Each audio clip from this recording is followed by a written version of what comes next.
Why does it always hate me specifically? Oh, gee willikers. I love mulch. M-U-L-C.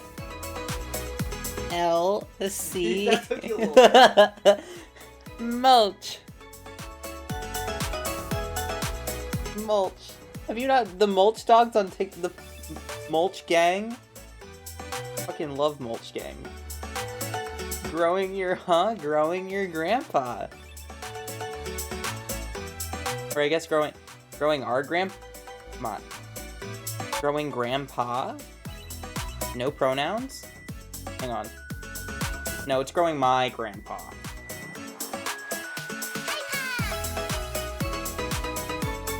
What? I mean, have you guys heard of that before? I was leaving little breadcrumbs in the stuff I was posting for stream tonight. I don't know if they were breadcrumbs or just smack in the face.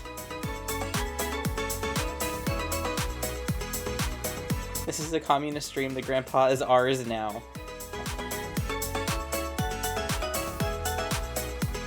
What the fuck happened with my ads? There shouldn't be ads. Hello?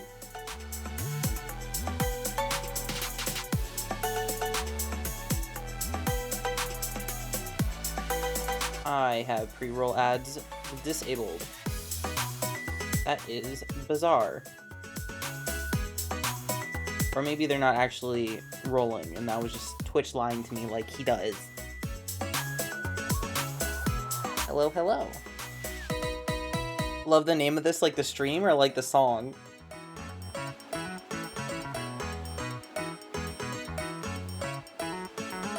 I haven't heard of Yames or Grow Your Grandpa, so I'm very excited. So, Yames, or I don't know if technically his full, like, developer name is Games by Yames or what. But he does, like, point-and-click horror.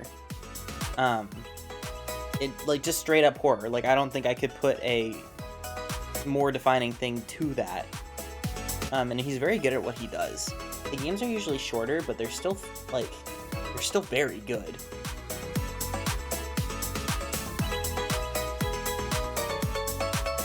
The game, but the song is good, too. Yeah, it's gonna be a vibe switch in a second here. Because as soon as I turn on to growing my grandpa...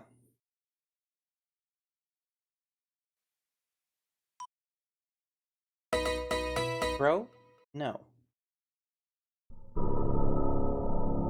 And there's the tone switch. Alright. Growing my grandpa? Growing grandpa? Grandpa. There we go. Scary grandpa. Yeah, it's just really good. It's a really good point and click horror. I'd recommend any of his games. That's actually most of what we're going to be doing tonight. I have 3 lined up, and I have a 4th just in case we really buzz through this stuff, but I mean, we shouldn't. Part of enjoying a horror game and stuff is the atmosphere, so I don't want to buzz through anything too fast. I'm so sorry, I've had like a migraine whenever I look at screens. I think it's stress. I don't think I'm getting enough electrolytes and stress, so I'm drinking pomegranate juice. Hopefully that helps. So if you see me slurp every once in a while, or I guess I don't know how you would see me, but if you hear me slurp, oh, good lord.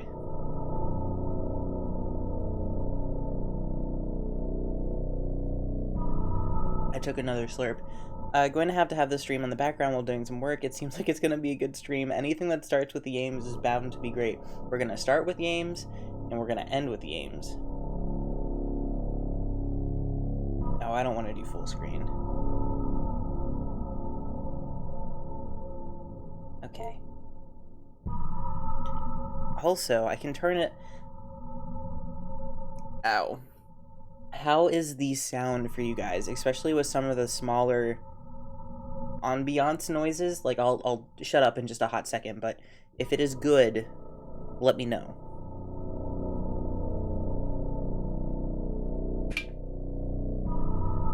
It's good? Okay. Because there's some stuff in here, and I know Yames puts a lot of, like, I don't think audio cues is quite the right word, because they're not cueing you, they're just meant to freak you out, but he puts a lot of those in his games. Would you like to view the tutorial regarding basic game mechanics? Sure. Alright. I feel like you should make it a bit louder. I can do that. Scary. I can always go up like just 2 clicks, and then we'll see how that is. This game is designed to be played with a mouse. The input required of you is based around clicking the mouse buttons. The right mouse button will change the cursor, image, and function. Only when pointing, indicated by the extended index finger, can you, the player, interact with certain menu buttons and prompts. Please click below. And pointing. Oh, I see. To continue. The second cursor mode is indicated by the cursor's image featuring a hand extending all fingers. This mode concerns interacting with objects inside the world, mainly picking up an object and moving it to another position. Pick up trash. There will be many situations in Growing My Grandpa that will require you to pick things up, place things, grab things, or give things. Don't be afraid to experiment, and keep an open mind about using your hand. Mod poll? So mod poll is just like, if you want us to run like an actual poll where you can see the results. There we go. Will or I have to do it. It's not something that the viewers can do. So it would be like to redeem it, and then you're like, I want to poll between Twizzlers and Tootsie Rolls, and I don't know. That's a dumb example, but then we would do the poll. In order to expedite the cleaning process, you can use digits 1, 2, and 3 on your number row to reposition the trash can below. Oh. Okay. Variety of video options can be changed. I checked those. I think just how it is fine. By default, Growing My Grandpa's display is scaled up by a factor of 2 and the shader is set as low. That's probably smart. Okay. I can change all the settings. There's a lot to this. Infinite thanks to my patrons and supporters for believing in me and my work. I mean, yeah, because he's good at what he does.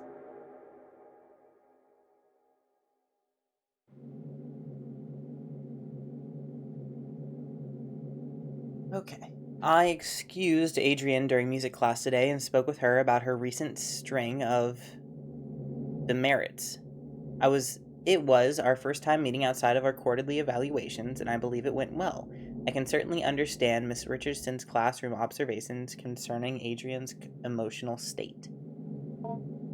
She was, of course, intensely shy when we first met. As I understand it, she is similarly withdrawn in her classroom activities and only speaks or acts when she absolutely must. Some things she simply will not do. Instead of participating in a mandatory group activity, she will sit alone and accept that she will receive a demerit. Before the meeting, I read Miss Richardson's parent-teacher report, which allowed me to estimate some of Adrienne's home life.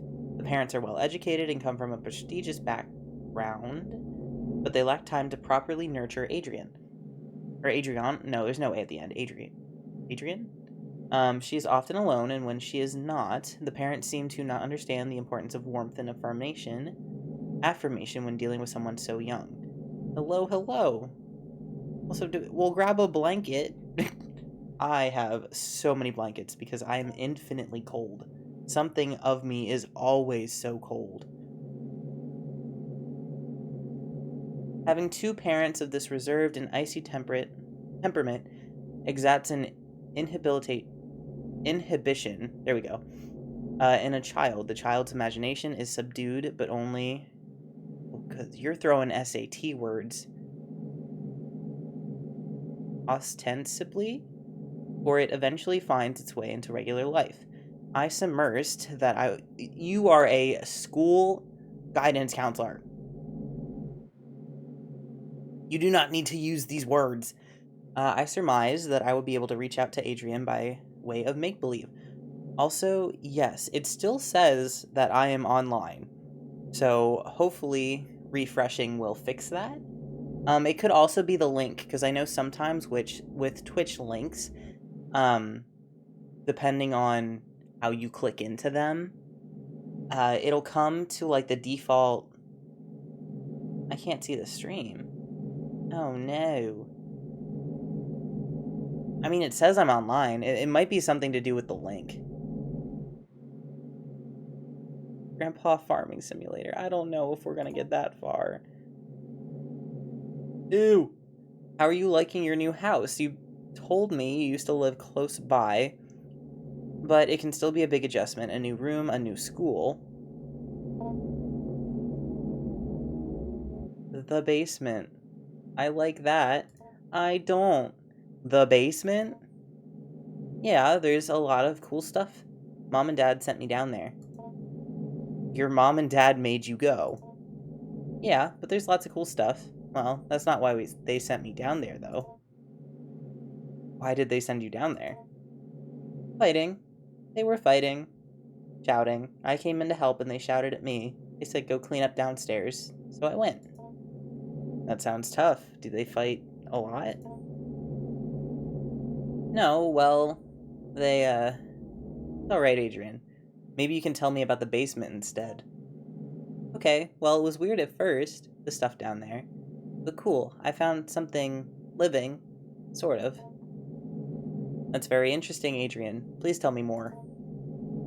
By indulging her in her fantasies and stories, I was able to glean more of an understanding of Adrian's anxiety surrounding her home and parents. The symbols of Adrian's story seem to carry their own traumatic weight, and her exploration of the basement may be very well a vehicle for the conveyance of her anxiety. Whatever might be, or whatever might come of our next meeting, whether she will engage in similar make-believe, I will set down her story here. Dude, I'm so sorry. I don't know why you can't see the stream. That is weird. Adrian's story begins with her delving into the basement with a trash can receptacle and the goal of cleaning up. She discovered one of the walls was covered in plastic bags. She went to investigate, intent on tearing away whatever they covered. I twitched. I clicked OBS and not... There we go.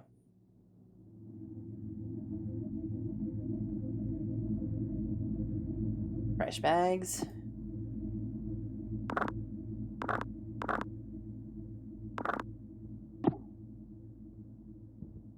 Oh, I have to click the name of it. Okay.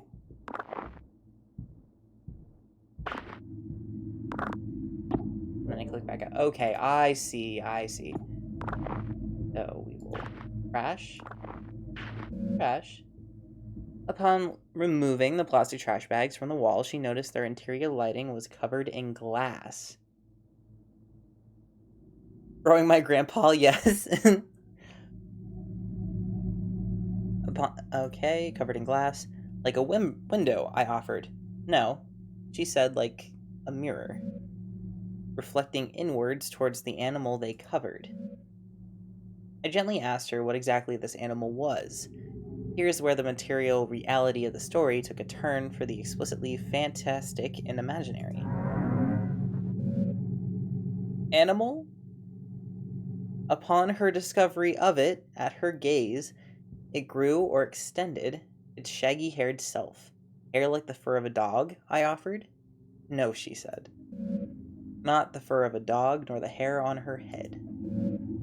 It grew out towards her, the animal's hair reaching out. It was hard, standing almost straight, like the hair on a brush. A bristle? I offered. Yeah, she said. She was very afraid at first, but then very curious. I asked her what else was in the room. More things hidden away, she said. Things of Grandpa's. First, she found a hidden passage under the stairs. Inside were strange dolls, magic object, naked, faceless figures. I heard these cryptic utterances and merely nodded. In order to keep the game of make-believe going, I only pressed for details where I thought necessary. The faceless dolls could be a simple metaphor for the anonymity she feels in her own home. The hidden passage, I am unsure of what to make of that. The revealing of the concealed seems to be thematic in her fantasy. The door under the stairs is but one example. Okay, but is it just me, or does it kind of look like there's like a teddy bear? Like, here's like a head, eyes, and then there's like arms, and it goes down. Question mark. Unidentified fucking thing. The darkness of the shadowy corner unnerves you. You cannot explore here without some form of light. Okay.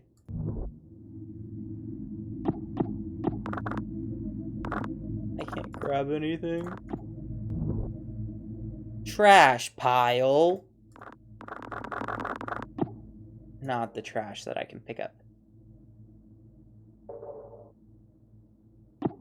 And nothing in here that... Oh.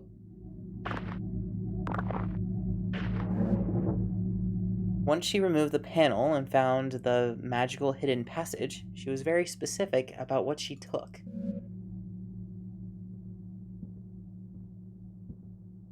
She found a magic book, a magic doll, a photo of her late grandpa, and magic glue.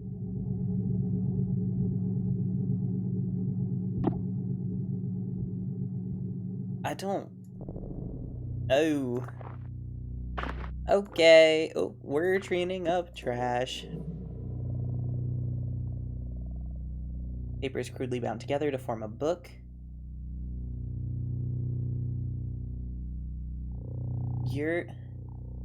Eurasian steep step. That is a archaeological, like, geology term. It's like a mountain that's been cut off. That's a step. Shamanism in the fusiform, an interdisciplinary study in sympathetic men. Okay. So we're really like...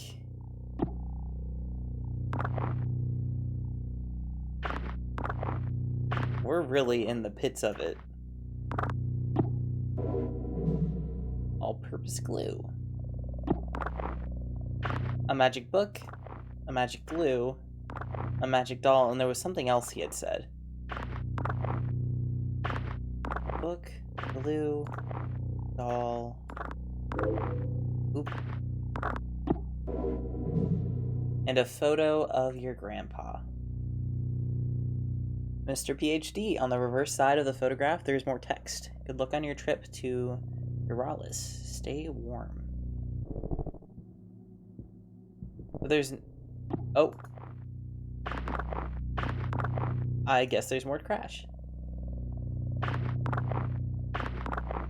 But this is probably just trash that goes back over.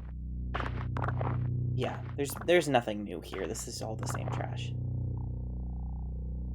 This isn't a department store. What are those things doing here?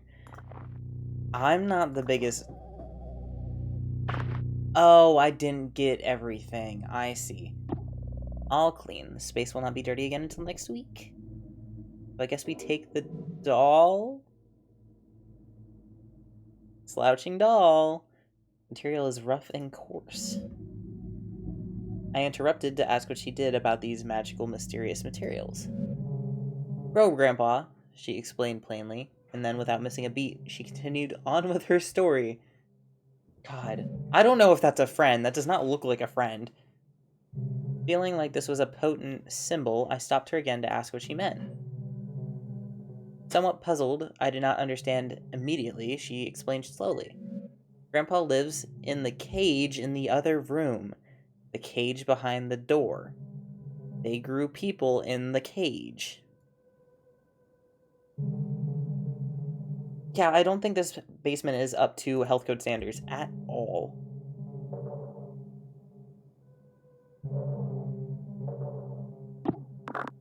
There's nothing I can grab here, it's just a trash pile.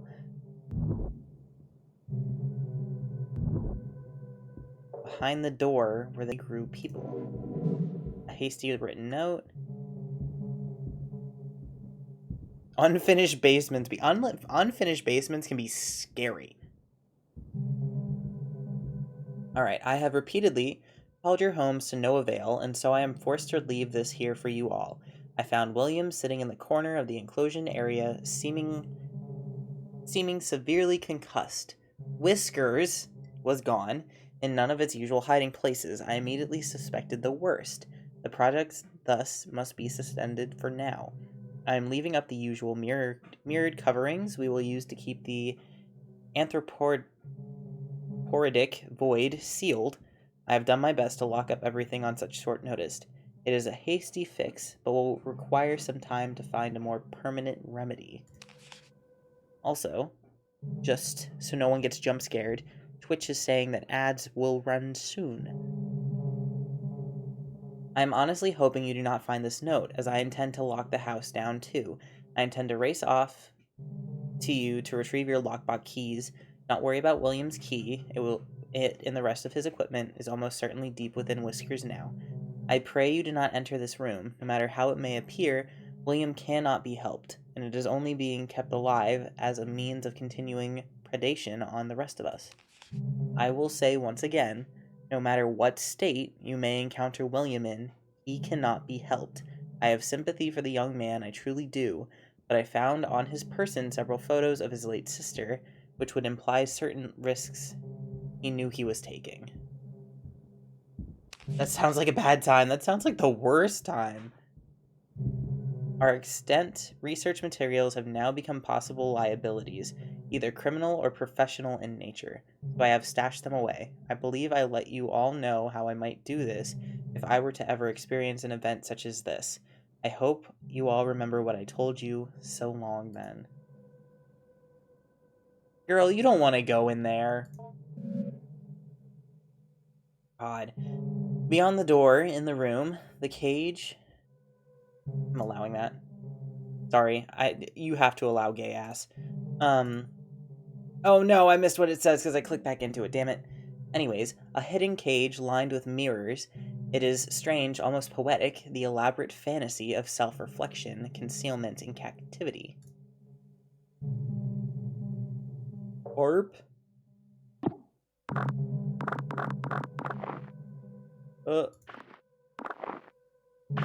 Hello.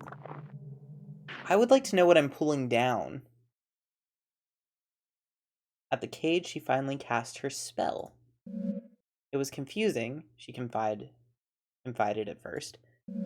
She took the magic doll, the magic glue, and the photo of her grandpa, and she combined them, and she wished very hard. I can only imagine in this fantasy that her next wish would come true. In what child's story would it not?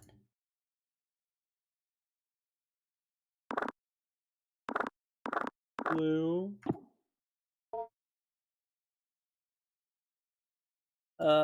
Grandpa and doll. A tangible symbol of intention and desire. Oh, whose Twitch is messing up? I use Firefox for everything. Wow, that's my grandpa. She put Grandpa in the cage, assuming that was part of the ritual. She was not clear on how it worked. What kind of beast is that Grandpa? I don't know if it's a beast yet. I think that's what we're growing. What precise instructions she could glean from her grandfather's magic book was complicated by her reading comprehension.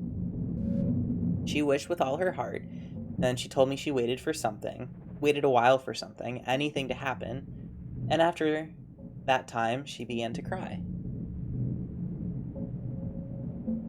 I cried really hard, she said. I wanted Grandpa to be back. I wanted my parents to stop being so mean. And it hurt me. It heard me wish for Grandpa to come back, for my parents to be different. I could feel it through the walls, and it felt me through the air. Oh, I asked her what exactly she meant. She could only repeat what she said. By this time, lunch was almost over. I said goodbye to Adrian, and she left to rejoin her class. I was left to consider our conversation. I believe the storytelling strategy I have employed was not unfruitful, but I must probe deeper if I can. Hello, hello. Everybody who's in here for the first time, we're playing Growing My Grandpa. Although I can be sure of nothing I interpret, the impressions I get may begin to help me get an idea of the right questions to ask. Grandpa turned into that because he didn't use Firefox. Knowledge you acquired this week has given you access to certain topics or keywords you can discuss with Grandpa. You have gained the conversation topic Wish. Consider discussing this when Grandpa emerges. Don't mind Peepaw, he's a little beastie, but he only bites occasionally. He only uses his bristles to poke you every once in a while. Totally not to stab you or anything. Gel. Do we have any other ones? Oh, nope, that was it. Yeah, when he emerges, I think is what he said. I met again with Adrian in order to address her emotional outbursts in the past few weeks. It is our second time meeting, and while it is standard practice to have multiple sessions with a troubled student, as I assemble a report for the counseling department, I could not help but think, as we sat down in my office, that Adrian already seemed to show a remarkable change in self-esteem and confidence. And perhaps my and Mrs. Richardson's estimation of her emotional disturbed was erroneous. Erroneous? I'm trying to use phonetics, and I feel like a sight word baby. The paralyzing shyness and withdrawn attitude Adrian possessed last week was not entirely diminished, but she seemed to hold herself differently this week. However, this only lasted as long as our conversation pertained to initial introductory pleasantries. When I began once again asking her about her parents, her feelings regarding her new school and her new home, she quickly lost what her new confidence she had gathered up and withdrew again into herself. I wonder if you got like straight up Chrome, if you could transfer your stuff there and then to Firefox. Oh, I'm missing something. I know Firefox has something that lets you that like they're making it as easy for people to switch as possible, and I don't remember what it's called because I have always used Firefox.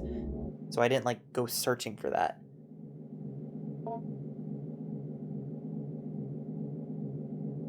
So once again, I partook in some collaborative make-believe, but this time I was aided by the fact that I had managed to do some research into Adrian's grandfather, and I had some insight into what she might actually be finding in the basement.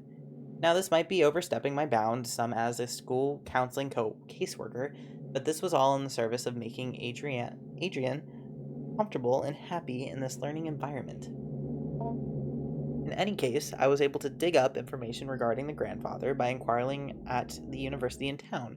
Not that I make a habit of sleuthing, but I had a suspicion the grandfather was a professor there, or at least some sort of researcher, due to the fact that the newly constructed laboratory on campus I drive by every day bears his name in the memorial. He was some sort of anthropologist, or linguist, or neuroscientist.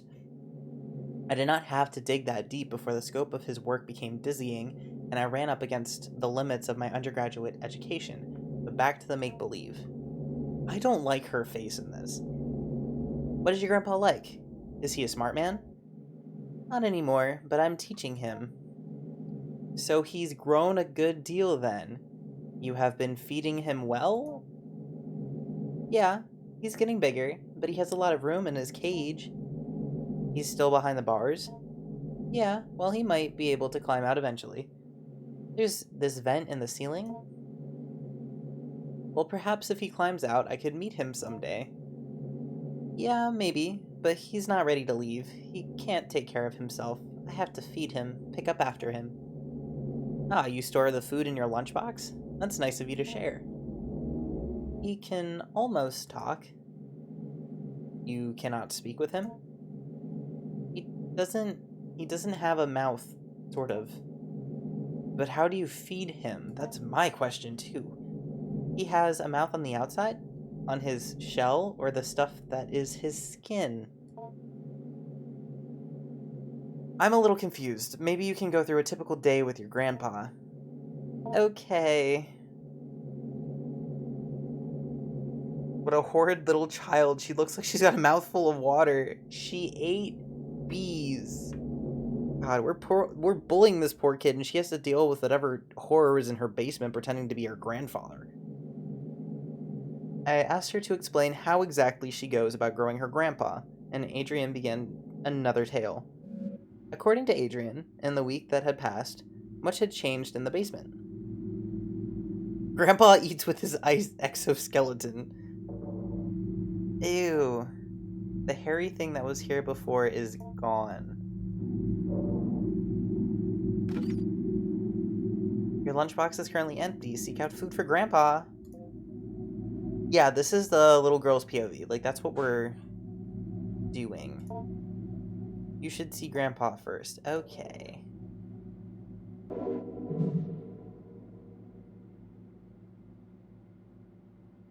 For the sake of university policy and the health of any future career you hope to have, you will abide by the non-disclosure contract you have signed. Do not break the anthropomorphic vacuum without my prior consultation and approval. Any anthropomorphic forms brought into the exposure area must not be left unattended. When not in dormancy, the sample will attempt to take anthropoid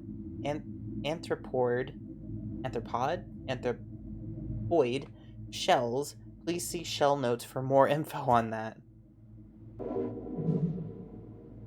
The sample's exposure to some of our neuronal activity is unavoidable. However, the speed at which the serious yield is produced can be dampened by several precautions regarding libidinal and emotional urges. Keep conversation not related to lab work to a minimum. The serious yield, yeah. Grandpa needs, like, PhD level snack here. You begin to suspect you are developing attachments to your colleagues. Contact me as soon as possible. What are these words? These are SAT words. Ritual behavior from the sample, trading, bargaining, will result in dismissal from the project. The precise mechanism of the exchange of symbols and gifts required for a requested serious yield is not known, and even then, anecdotal accounts of success are illegible, end in violent death. Girl, what have you gotten yourself into? Oh, wait, I missed that. Oh well. Hopefully it wasn't important. Wakey, wakey. Wakey, wakey.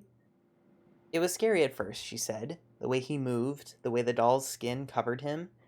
I wanted to interject, but somehow this seemed inappropriate. But I kept listening. When I look at him, she continued, when I think about him, he grows and moves. It's like he's growing for me. So he's growing bigger now, I asked. Yeah, she said. Bigger every day.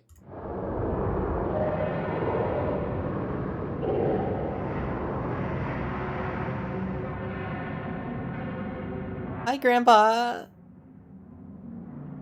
This begins the actual growing part of growing your grandpa.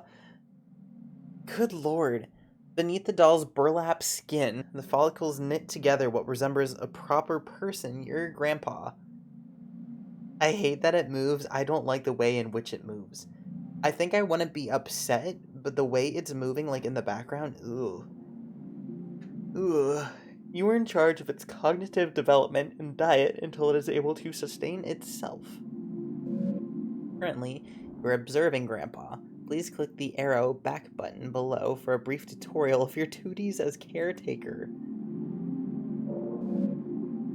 Here we can see a variety of options regarding growing your grandpa. Highlighted in red are objectives related to feeding and teaching Grandpa. Important messages regarding Grandpa's recent activity will also appear here. His recent activity. Grandpa, what are you doing in a basement? You will find it food and learning material before you can move on to the next week. Some food will make Grandpa happy, others merely content. Some food will make Grandpa disgusted to the point of nausea. Learning material is also scattered throughout the basement. Seek out vocabulary cards intended to help teach English and basic anthropoidic concept information relating to Grandpa's enclosure. Go to Grandpa will let you perform all actions directly regarded to Grandpa. Feeding, teaching, observing. I don't want to observe him. Accessing the study corner will let you go over any document you pick up as the weeks go by. Accessing the kitchen corner will let you search for food in the old refrigerator and prepare food for Grandpa if need be. The help button will replay this tutorial. The save game button will save your current progress. You can only have one save file at a time, so if you have saved data, you will be asked if it is okay to overwrite it. And this will take you back to the main menu. Oh. And more will appear if you take good care of Grandpa. One final note, take care to explore the basement at your leisure. However, due to the entropic nature of clutter and trash, different weeks may allow you to find things you have not previously discovered. Good luck. Yeah, you just have, like, whatever this is in your basement, the void made of bristles, and you are a small child trying to feed it. Trash. And a bulbous growth. I don't want the growth, and I don't like with these trash cans. Ugh. Silly, goofy Grandpa. I don't know if I would call Grandpa silly or what the fuck he's doing, but he's definitely doing something.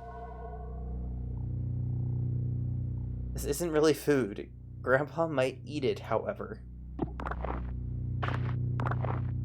Just clean it up after my big hairy grandpa.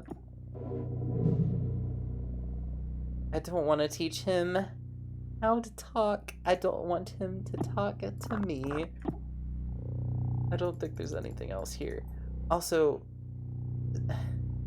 I can't tell if this is supposed to be like fast food or if that sort of looks like a baby stroller. Bulbous growth? Something appears to be growing from the wall. You take a closer look. A pulsating sac. The slimy membrane that is its skin seems to contain something. It might be able to be opened with a blade. Girl, you're growing a whole ass person in your basement. And you're cutting bulbous sacs. I do not like that. You don't want to have a long conversation with your pops? No, I don't want him to talk to me. Slouching under the weight of rot and refuse. Oh, don't mind me, Grandpa. I'm just cleaning up your study, just poking through all your books. All your magic books. This is a total violation of the HOA. The HOA, OSHA, if it was like a functioning lab, whoever we need to call to get Grandpa shut down, I think we should do that. Oh. Blueberries. Yay. There's nothing else in there, is there? Like, I can't grab anything else. At this rate, I think we need animal control. I don't know if they'd be able to contain Grandpa? Is that a head? That looks like a doll head. I feel like animal control would get their shit rocked by Grandpa right now. Oh, and the World Health Organization, the CDC. Oh, and then there's more doll heads.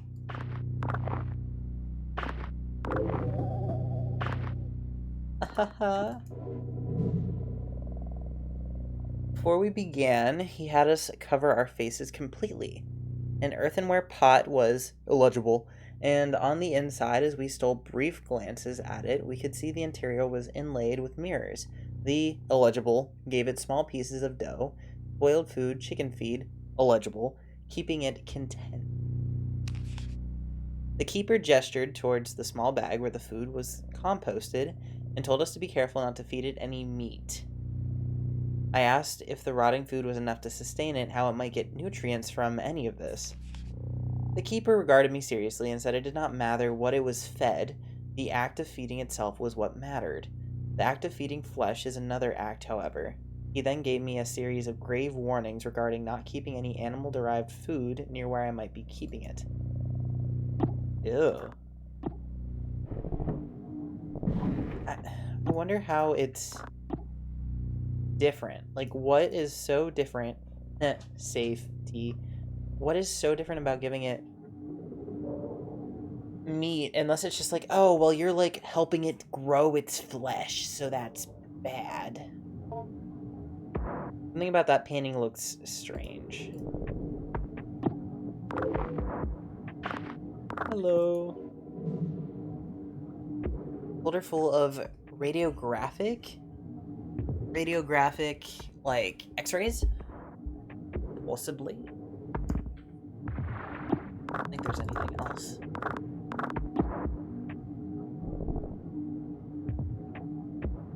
Because it likes it, maybe? If it gets a taste for flesh, it'll want more. I mean, that's probably it. I'm just thinking that somehow by you giving it flesh, it can go faster. Like, and it can expand its flesh. I don't know. Maybe. That's my only thought. I also don't like how the trash looks like flesh, too. This is not normal trash. Grandpa is scattering his litter everywhere, and I do not appreciate it. Fiberglass insulation. This isn't really food. Grandpa might eat it, however. Sorry, Grandpa. You're about to get fed fiberglass. That is a doll. I don't like that. Yeah, it's not fiberglass. It's cotton candy. He won't know the difference. Ooh. The waste here smells particularly strong. Tasty. Yummy. So great. So delicious. Girl, I think you need to light a candle down here. Maybe get a can of Febreze. Some Lysol. A paper doll. I'm honestly impressed that the basement is so expansive. I think I've said before, James does a really, like, everything I've seen from him, he does an amazing job. Battery, blueberries, fiberglass. Alright. I guess we're going back to Grandpa. Enter. 2 acceptable food items, 2 words. I don't know if I found the 2 words. Oh, yikes. Look over documents. Holy shit. Well, this is the last orientation note we missed. Regarding growth cycles, every time Whiskers regenerates and leaves dormancy, it is to be logged as a new propagation like plants. The sample's bodily existence cannot be illegible, i.e., a part cannot be cut from the whole, so there can only be one living propagation. Propagations are to be terminated after 5 weeks. Any further development puts us at risk. Termination procedures will be posted and followed with extreme care. With all of that out of the way, I want to welcome you to the project. I look forward to working with you, Dr. Hart. We also didn't get to read this. I want to see if there's any, like, little tidbits of it. The impetus of this research was the recognition of a particular pattern in fragments of documents relating to magic and macro-religious practices. Numerous sources were drawn from commentaries on laws relating to the banning of sorcery and necromancy, compilations of folk charms relating to love spells, hagiographs of saints, and their encounters with devils. The list spans many centuries in great distance, from the Levant to Kazakh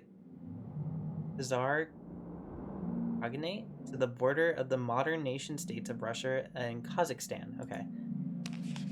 From this paper trail arose a consistent account about a certain form of magic relating to the bindings of demons. Oh, I realize I'm pointing with this like it's my actual finger. Hang on. That might be weird to follow because I think the stream's delayed a little bit. The form of a magic relating to the binding of demons to a sorcerer's will. A demon called the Heaven O' Needles, or the Angel of Needles, was known to be kept best by shamanic keepers or wards who suffer from face blindness, whether by birth or through developmental causes like a stroke or head injury. It was known to be extremely effective, but terribly dangerous, so much so that it became outlawed.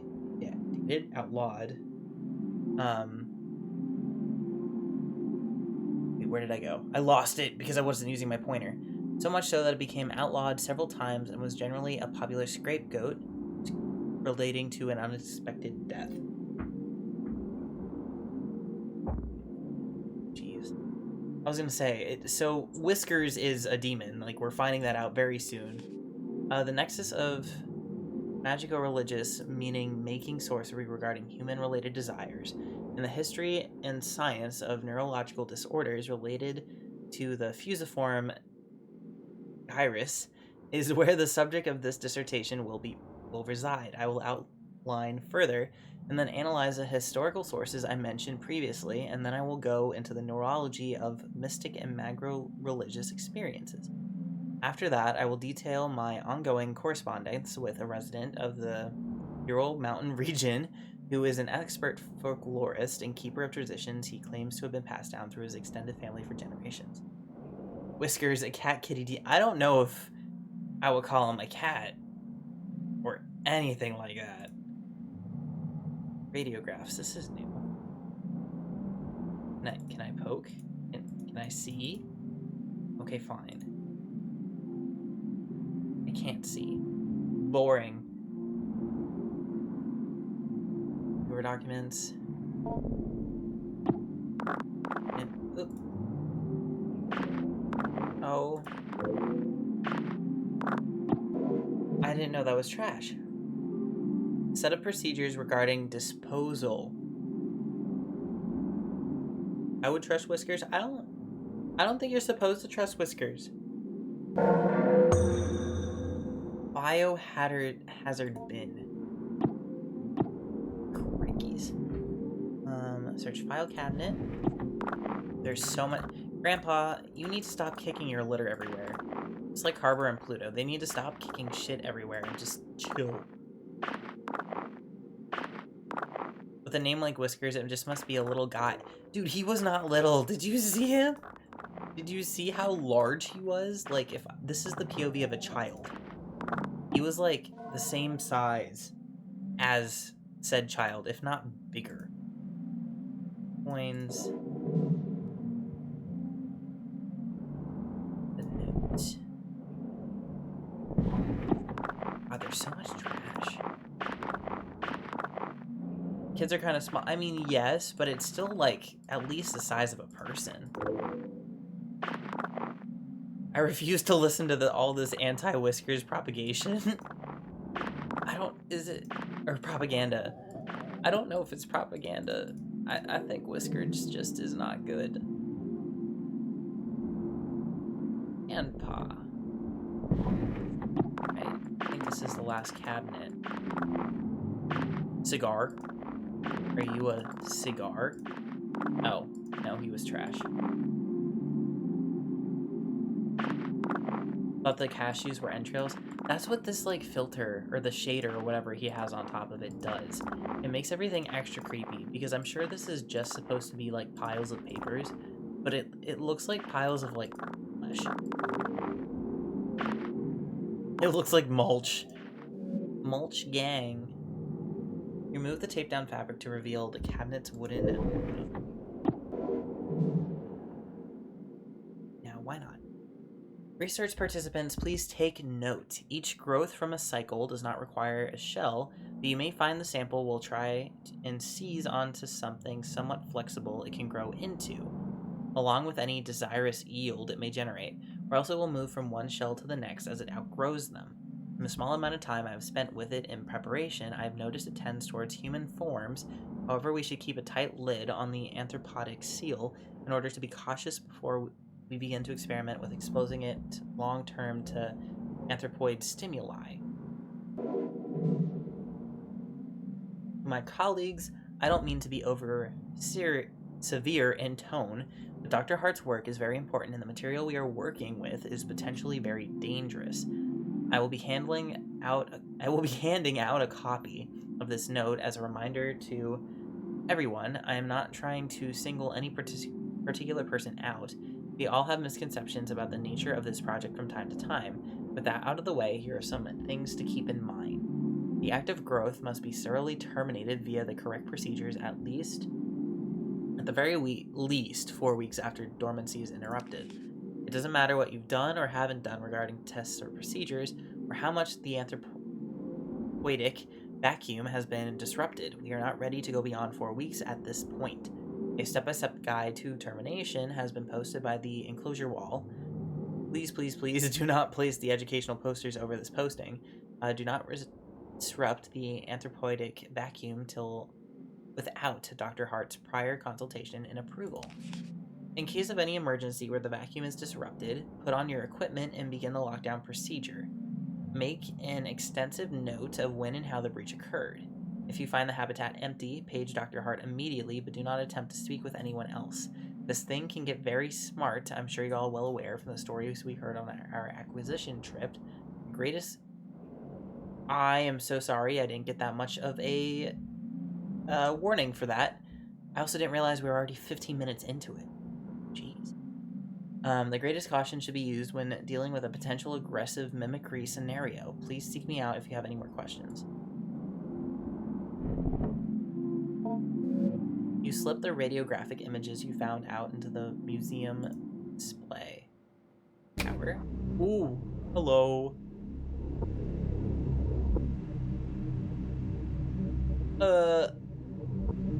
What is this? This looks mostly normal, except for like this right here. This? Not normal. Intriguing results with regard to the mimic hypothesis. Our participant entered a sealed chamber adjacent to Whiskers, which had been freed from the anthropoidic vacuum, constructed quite ergonomically from plastic and broken mirrors. The first propagation's original earthenware vacuum was shattered during the move-in. Between the two, there was a semi-opaque glass panel that allowed observation both ways. The human participant was asked to think of someone in the popular consciousness, fictional or no, and cognate into their image, personality, face if possible, voice if possible, etc. Our participant chose Jesus, and with weekly repeated exposures to the participant's imaging, its propagation number 21 began forming what resembled an anthropoid Nazarene in the fold of its spines. Ew. Previous human-oriented tests have always bore out a result that Whiskers would form an anthropoid team member. Yeah, Jesus? Ugh. Be it me or Dr. Hart or Gerald, and we assumed it was merely mimicking one of us.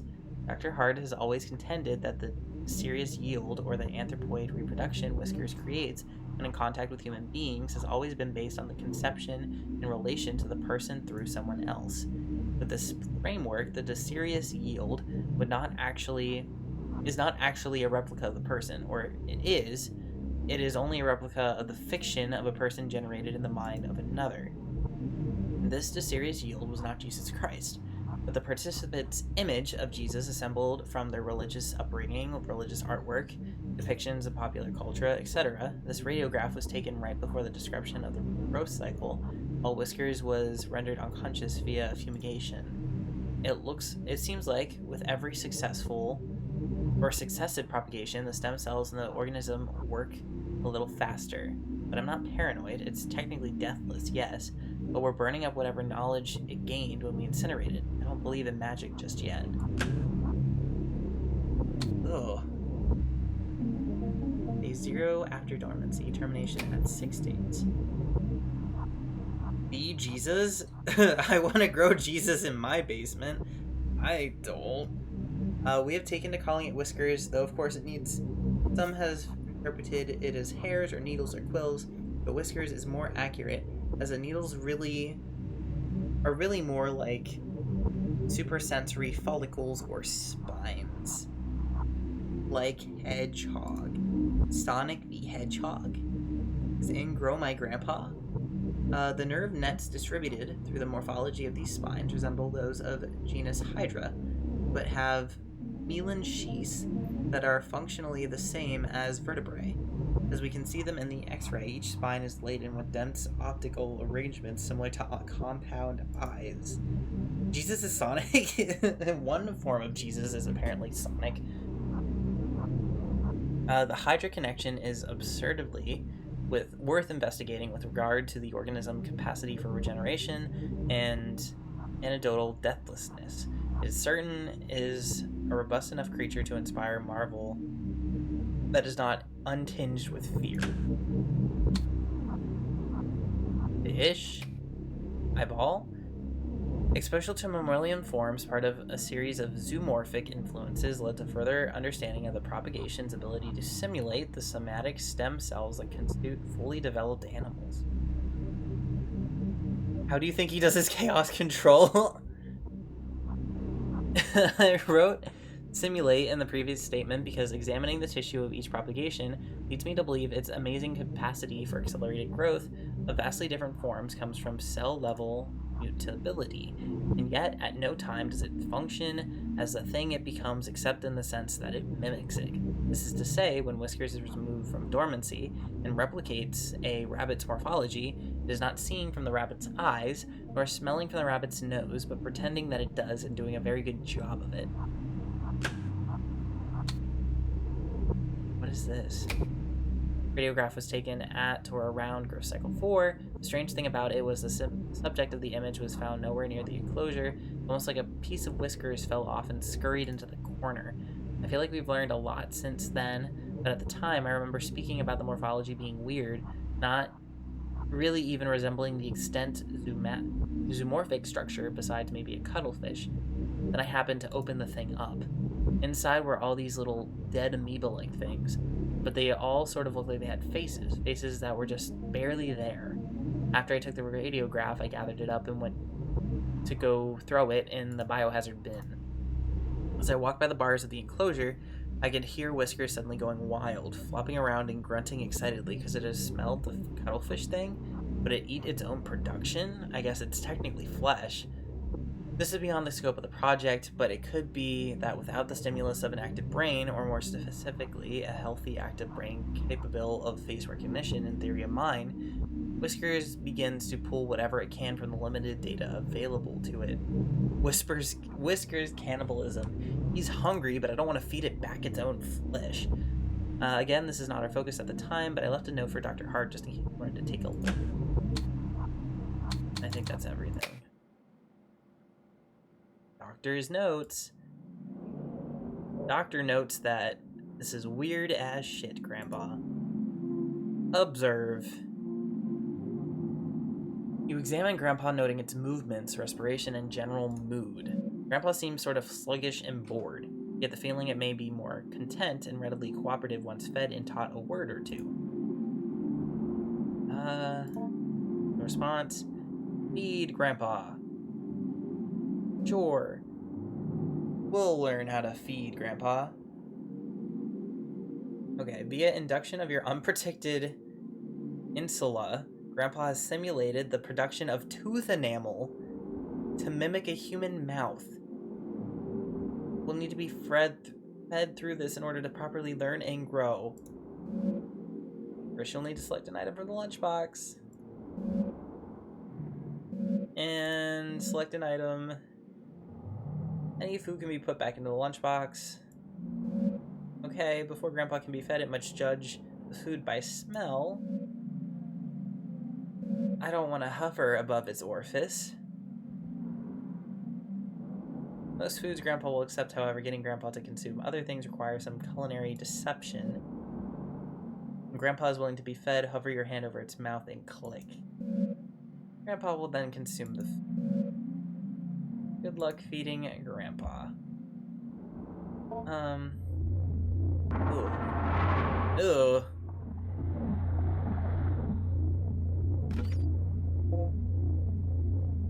Ooh.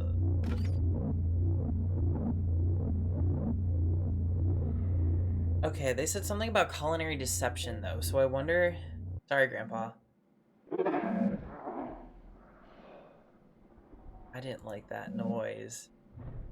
It dejectively locomotives back to its favorite corner. Kitchen corner. Their food.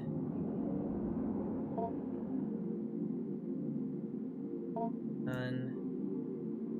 Battery. I have blueberries.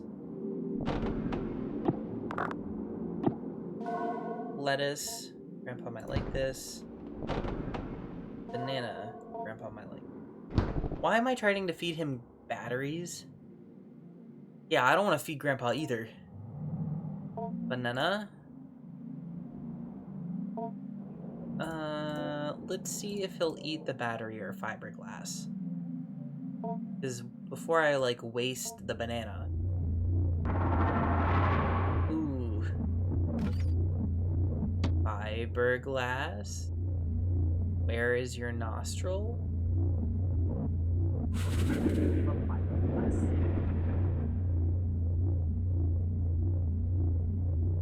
Okay, he doesn't want that.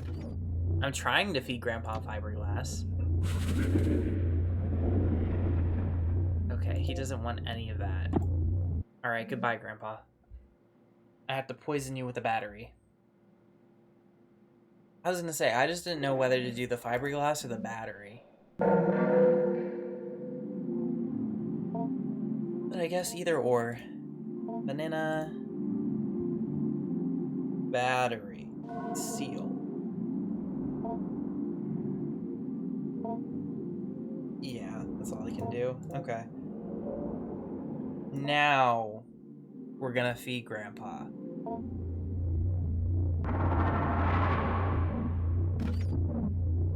Let's go. Grandpa finds this palatable. Ooh.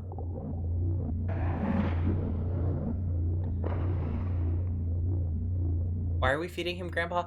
Batteries? I honestly don't know.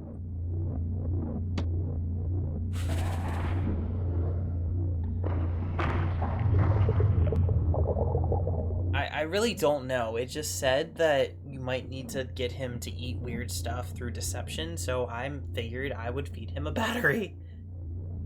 Although quickly consumed, the meal seemed to be causing some indigestion. With a sudden lurch, Grandpa empties its stomach onto the floor. Ew, the contents pull together in front of the cage.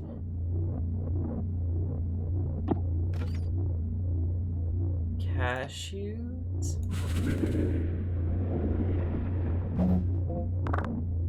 Okay, is there something?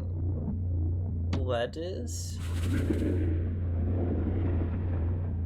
you go, Grandpa.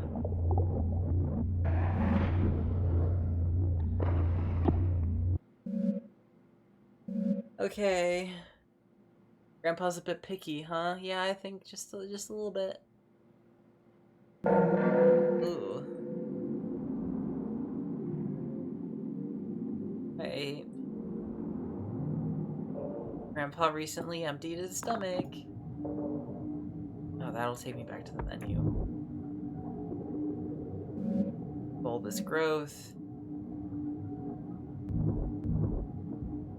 I don't see anything else. All right.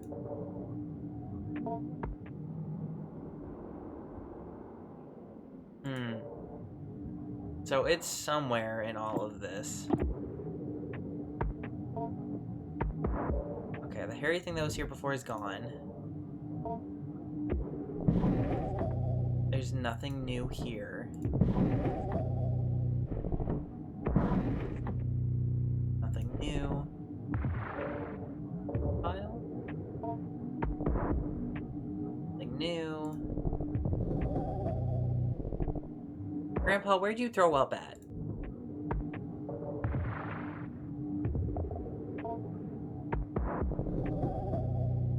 don't know where Grandpa threw up. Grandpa threw up because I gave him a battery.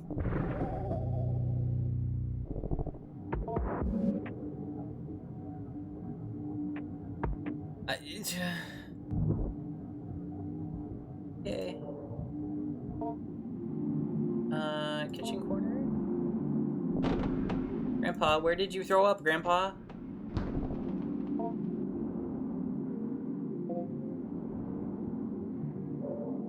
Who was in his cage? Oh, examine stomach contents. I see. Still somewhat wet. I bet that goes to the safe. A tutorial. Brief tutorial will go over teaching Grandpa pronunciation and vocalization. The vocabulary word you picked will appear at the top left corner. The bottom right corner will be a pentagram that is divided into 8 sections. A section of the pentagram will be highlighted briefly. Notification sound will play, and soon another section will be highlighted. You control a small round object that sits above the pentagram by using your mouse. All is constrained to the limits of the pentagram. The goal is to keep your icon over the highlighted area and move it as the area changes selections around the pentagram. Yeah, dude, I don't want to talk to Grandma either. Or Grandpa either. Grandpa's scary. When you hold left click above the correct highlighted area, the icon will start to vibrate, along with the simulated vocal cords, and the current letter of the word will begin to turn red. Keep holding over the highlighted section and adjust your icon as it changes place. Soon the letter will become fully red. After every letter becomes red, Grandpa will pronounce proudly the word to you, and it will be considered learned. Teach Grandpa these words to accelerate his cognitive development. Yes. Hi, Grandpa.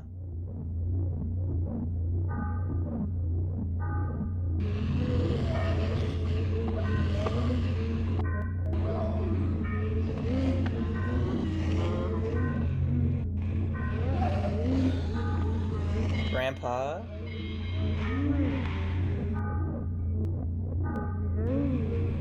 I don't like this at all.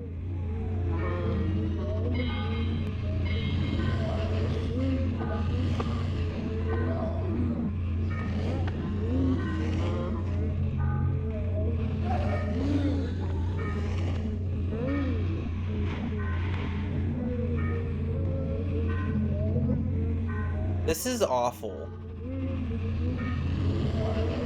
Grandpa, I don't like this. Deep within Grandpa, strange membranes. I don't think that was hello. Just a rot, Holly, I will be lurking while the model. Thank you, thank you. Feel free to lurk as much as you like. I lurk on streams myself. Having completed the lesson, you take a look at the back of the vocabulary module card and the notes there written by its administrators of the past. Hello. General pronunciation comments, sloppy articulation. We are already encountering some difficulty as Whiskers subjectly is so much determined by a diverse and dynamic array of influences, it attempts to mimic the thoughts and desires it passively intercepts, and these imitations go on to structure the basis of its identity. Only later in Whisker's growth cycle does it begin to form an identity or identities that are coherent and capable of resembling a sane, rational human being when engaged in conversation. One must imagine how hard it would be to converse with somebody who is not yet oriented in one particular way, towards who or how they are, because they might have 20 different honest answers to those questions, all of them mixed and muddies together. Because of this, also I promise I see the steps. I just want to get through this card because it's cool. Because of this, we have started with the basics of conversation, greetings, partings, identifying one another, forming questions, etc. It is fortunate Whisker's current growth, 19 I believe, has developed a mostly accurate human-mouse simulation. Hello was a bit of a challenge in the previous growth, so that it had failed to develop an adequate organ to act as a human tongue. Ew. Alright, how many? 3 sips.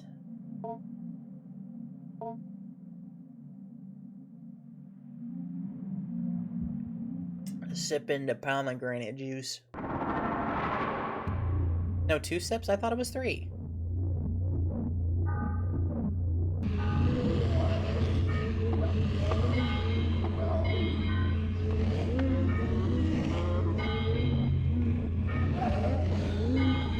This isn't even like phonetics, dude. This is just Grandpa fucking around.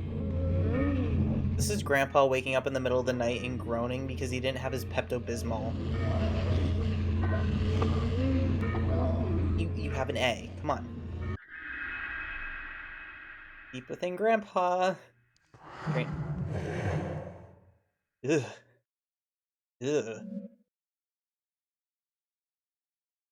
Oh, it was 3 years was a posture check?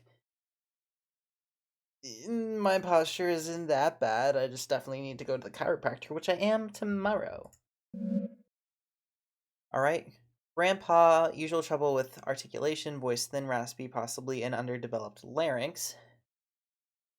No, that wasn't Grandpa in any sense of the form. Yeah, I mean, it was kind of. I heard the paw at the end. We have done several sessions of what we are calling familiar relation simulation. I and a co-worker researcher sit in chairs opposite the enclosure. We are wearing the usual masks, and we begin to act out a scene, mostly through improvisation. It might roughly resemble a kitchen table conversation between an immediate family. Repeated trials would reveal, although our simulated conversation was purposely, my bad, vague and unspecific regarding the persons and identities, we would only address each other as brother, father, sister, etc. It soon became apparent the encoded information and associations we unconsciously draw upon when hearing and speaking these words was being picked up by Whiskers in its psi-type field of reception/interpretation of brain-mind event semantic and content. My co-researcher William noticed this in a simulation where Whiskers was given a role as a sister and he as a brother. I was the father. Whiskers began responding to certain prompts with the unusual specificity,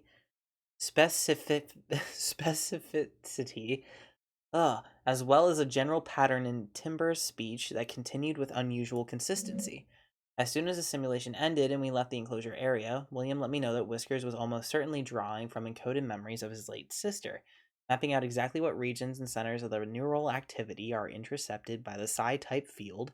Will take extensive neuroimaging, and we do not have this on site. Currently, we have less precise portable equipment. However, our experiences so far are eerily in line with folk knowledge and folk explanations regarding the being's access to desires, and we can begin to infer it has access to certain portions of the limbic system in the ventral temporal cortex. I'm sorry for being harsh on Peepaw. You're right, he doesn't deserve. I think he deserves it. Peepaw's on the shits. What if I feed you more, Grandpa? Peepaw, I have more food for you. Perhaps if you add something more exciting. More exciting. I don't think there was anything. If I can find a knife. I'm not supposed to feed it flesh, but that seems enticing, right? Right? And I have a key. Cabinet. Bottom drawer. Yeah. Knife? No. A photo of your mother as a young woman. Is that it? Why did you say I have more food for you to the tune of What's Up, Scooby-Doo? What's Up, Scooby-Doo formed my childhood. Oh, there's nothing else. Only the picture.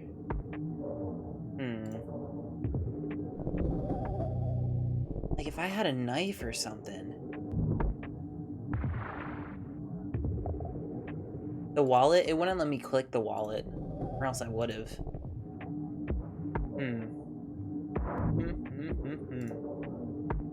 Well, maybe if I... Yeah, no. Can't click it. Damn. Or maybe, can I use the key to, like, slice it open? Is the key a sharp edge? No. that might be... That might just be like, hey, if you do this later, or like, hey, like, this is what'll happen. Oh, okay, I thought maybe it would give me a hint. That's probably just like, hey, like, you know, this is what you do later, or like, this is what to be on the lookout later. Because I don't have a knife for the bulb, or whatever. And I can imagine that's the only other thing here that's appealing.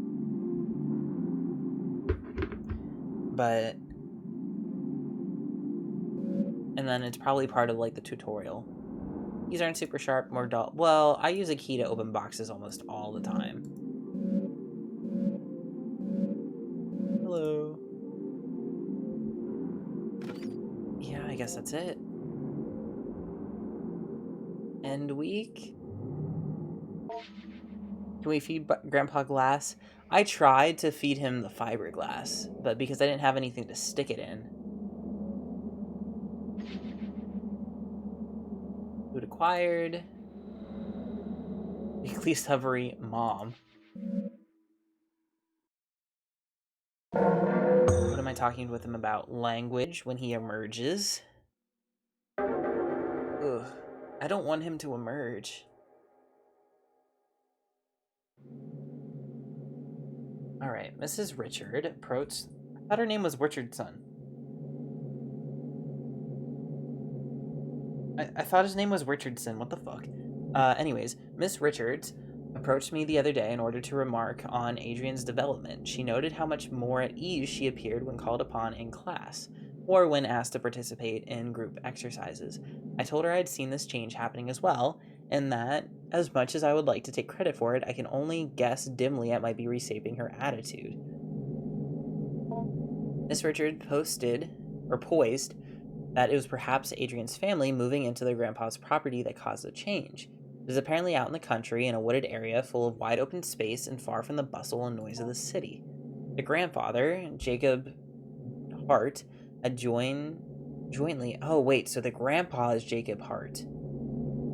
I thought he was William. Okay. The grandfather, Jacob Hart, had jointly purchased the land with the university he was employed with and began constructing what he was intending to be a satellite campus for burgeoning psychological anthropology program he had a hand in establishing. Only one building ever ended up being constructed after Dr. Hart died in a car accident when driving back from the property one day. Eerily, at almost the exact same time, a grad student who was assisting Dr. Hart on some sort of the project of the property vanished without a trace. The property sat in disuse for years, as it was tied up in legal battles between Dr. Hart's next of kin, the university, and the vanished grad student's family, and the other students Dr. Hart was working with. Eventually, the case was settled out of court. Only recently did the property fall into possession of Adrian's mother. Obviously, I was not going to relay this whole tragic story to Adrian, who, for all I know, believes her grandpa is still living in the basement of her home. Perhaps I thought she might already know all of this. Perhaps the elaborate story she was constructing was her own way of escaping the morbid details of a life, or perhaps lives, cut short by the cruel force of fate and the cynical adults who squabbled in the aftermath. Yeah, I think Whiskers did eat the grad student. It said something in the beginning about how, like, William, we couldn't do anything for him, like, he's in a coma, like, no matter what it looks like, it's not actually him. So, Williams was one of the grad students. Dr. Hart was our grandpa. Or no, William... I would have to read over some stuff. I would determine perhaps the storytelling she was and continues to engage in should not be encouraged by me, at least not in the way I went about it before, where I made active inquiries into her strange fantasy of a semi-sentient ball of skin. When I saw Adrian, I did not bring up her grandpa or ask about his growth. Adrian could not stop talking about it, however. I had no choice but to weather her bizarre and enthusiastic effusions about her new best friend. Adrian, maybe we can talk about something else. I'm not sure I'm following you exactly. He's gotten so big. He has so many whiskers that can come out and I can see them move around when I think about him. I'm not sure what you mean. I'm so happy Grandpa is back. He's so much cooler than Mom and Dad. Once again, for what it's worth, I put down the story she told me as best as I could. Adrian once again told me about the growing of her grandpa. Yeah, this counselor is really, like, in it now. But, so I think Hart is a grandfather, that's for sure now. William, I thought, from the notes, was actually his co-researcher. I didn't think he was a grad student. Oh, I need a light still. Trash. Huge.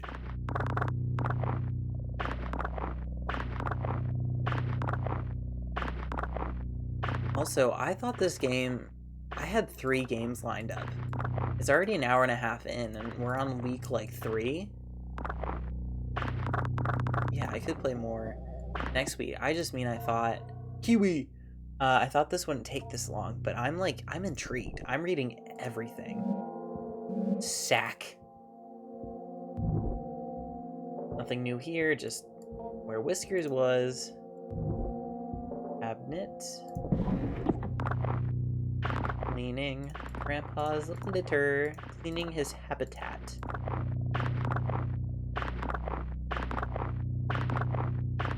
It's also strangely, like, not melodic, meditative, because the sounds are so consistent. Like, it's like the grab sound. Monster ASMR. Growing Grandpa ASMR. I'll put all this down here. That looks like a hand. Like, reaching out. I do not remember it looking like that last time.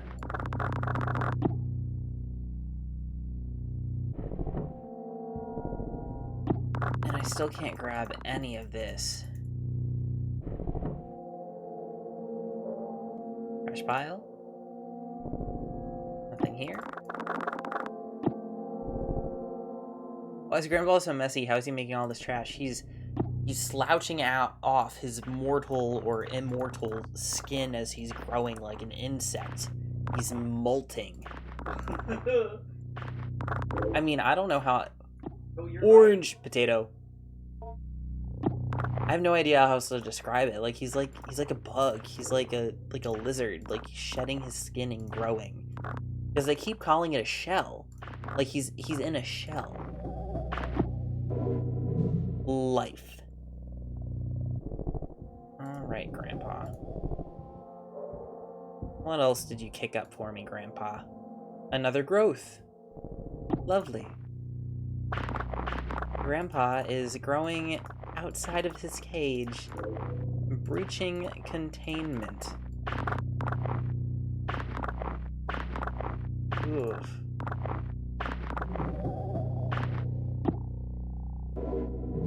Indecision. Hope I can figure out the extension on my Firefox. Yeah, I mean, honestly, all of the ads recently. Like, there's one that I kept getting. Oh, what was the one we both hate? That kept showing up. Oh, it was a vitamin commercial. Oh, yeah. It was a vitamin commercial, and they kept switching, like, who was saying what, but otherwise the commercial was the same. So we ended up saying the same, like... It was the same thing each time. It's just who was in the counter and who was buying the vitamins, and it was flipped between the same guy and girl. Alright, go to kitchen corner. Fridge, upper fridge. Pear! Grandpa! You might like that. Old people like pears, right? Strawberry. Do I still have the fiber? I still have the fiberglass!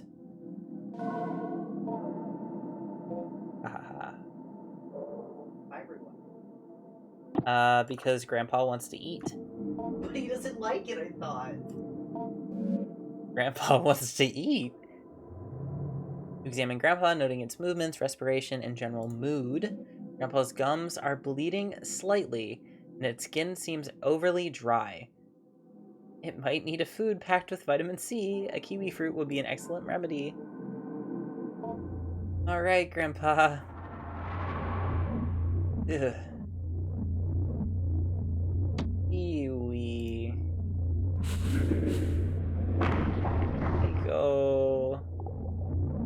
You got scurvy. And let's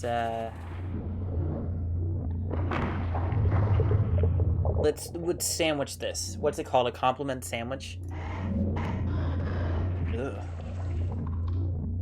He's gonna get something good, and then I'm gonna give him something bad.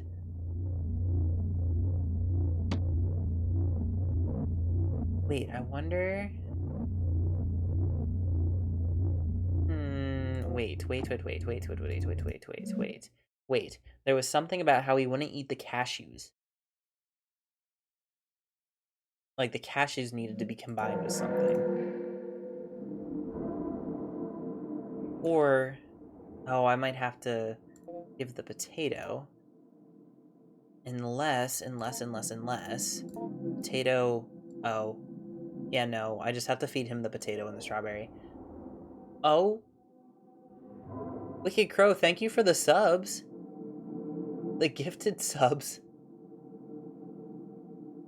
Thank you so much. I just saw that flood my one Twitch thing. I was just like, what is going on? Just for that, I'm going to feed Grandpa more. Grandpa! Here, this is from Wicked Crow. He wants to give you this. Ugh. And this is just because I want to progress the game. Feeding Grandpa every new sub. I don't have quite enough food to feed Grandpa every new sub. It's like those animal streams where you could sub to feed. If I had that set up for Harbor and Fluto, they would get fat. Grandpa mukbang. Ugh. Harbor and Pluto, they have no, like... Examine stomachs. The bulb! I can cut the bulb. But yeah, they have no sense of when it's time to stop eating. I know some cats are like that, and some cats can, like, self-regulate. Ugh. Possible to look inside. You peer into the small opening. And the oily cavity. A powerful smell of rot arises, and many small, insane beings lay motionless and dead. However, you just barely hear the near silent slithering of something, or maybe it's just your imagination. Blech. Why is it squishy? Why are you girl, it's oily. Why are you touching it? This little girl has the worst life. This little girl has no sense of survival. Little girl's making, like, mud pies. Making potions. Dude, she's not making a mud pie anymore. She's fucking, what are they called? A homunculus. Anthropoid Remnant 1. Ugh, self-sufficient animal form not together from years of ambient thoughts left to crawl around the basement. Grandpa might enjoy the flesh. Little friends. God, it's the Wriggler. She is wiggling.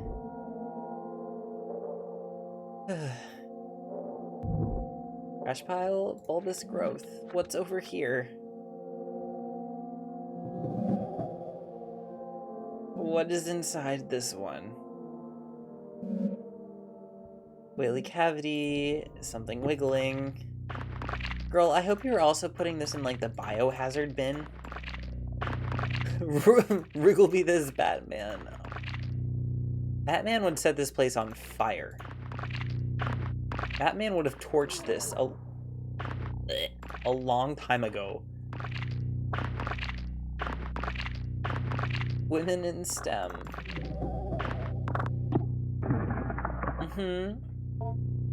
Grandpa might enjoy the flesh. Oh, do I want to give him flesh, though? I don't know if I want to give him flesh.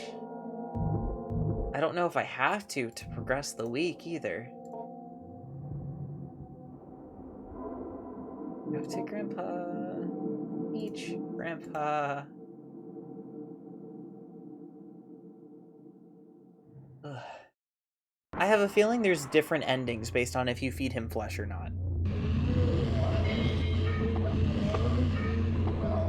Because I have a feeling that, like, by giving him flesh, he progresses faster because of the nature of Grandpa. And there's probably something with how much he can then talk to you, because it keeps saying, oh, this, you can discuss this with you, or you can discuss this with Grandpa after he emerges. So he probably emerges faster, which could possibly make him, I don't know, more dangerous. All right. At week 3 of growth, 24 Whiskers appeared to recall some information from a previous growth cycle. We cannot be sure that this was really the case. For all we know, what we interpreted as it recollecting this information was really it drawing semantic content from one of our recollections of it and redeploying it without rationality or contextualization. For the sake of our safety and for the sake of scientific inquiry, we are attempting to draw out from Whiskers whether it somehow retains knowledge from previous cycles in its morpholytic nucleus. We did not think it was possible the nucleus, though complex and incredible in its regenerative abilities, was capable of this, and that the nerve network that grew from it made up the base of Whisker's mind. So we are now attempting to ask Whiskers as best we can if it has ever died, or what it might remember if it did. Girl, do you understand this? Like, are you understanding these words? Because you're telling them back to the teacher. Oh. Ooh, this is a long one, Grandpa.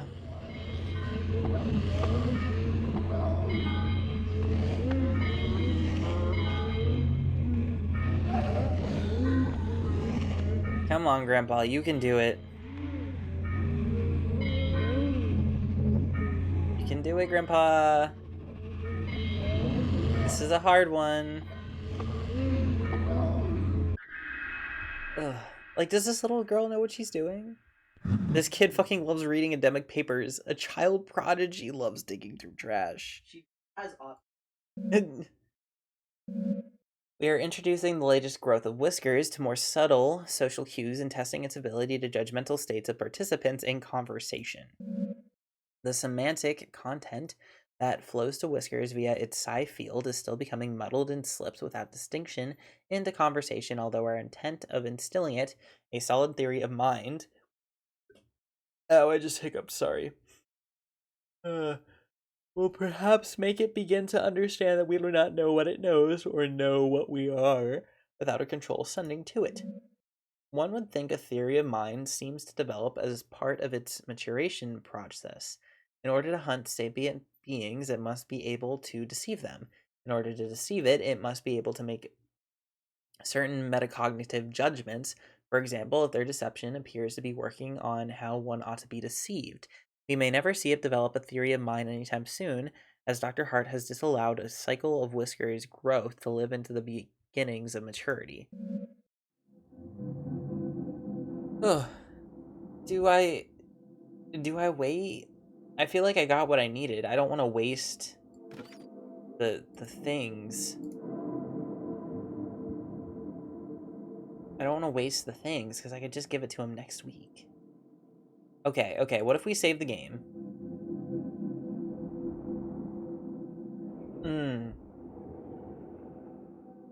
All right. I'm gonna do a poll.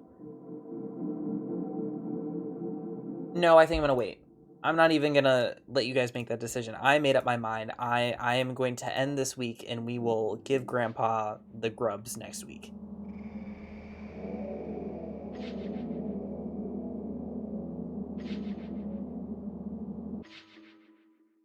We didn't get a lot of documents though, but I explored a lot that first day. And as we were cleaning up trash, we didn't really find anything new. And I do need to take a sip though. This is a lot of talking.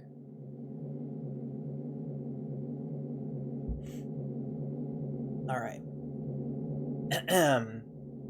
The time I have to spend compiling an evaluation on Adrian is almost up, and I still cannot say what to make of her changes in mood. It is, of course, the case that children of Adrian's age are nowhere near finished learning or growing. I may have to simply be happy that Adrian was able to improve her attitude. Everyone take a sip with me. Slurp with me and slurp with Grandpa. However, something in the odd and occasionally grotesque stories she continues to bring up to me still strike me as meaningful. How has your week been, Adrian? Grandpa is almost ready. He's almost finished. Well, sort of. He's almost as big as his shell now. He has a face, and he can talk pretty well, and almost has legs. I see. As before, I put down the story she told me as best as I could. Once again, Adrian told me about growing her grandpa.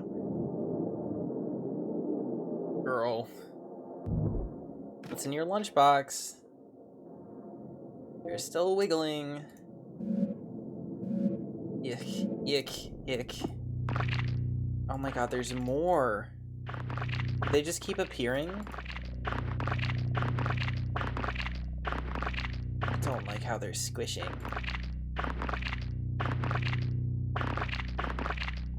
Or I guess maybe I'll just have to clean it every time to see like what there could possibly be that's different. Because there's not a new one in there. And this almost looks like mushrooms now. Bar soap. I guess we're grading Grandpa bar soap. Is there a drink equivalent to mukbangs? I don't sing really hard. Huh? What did you just say?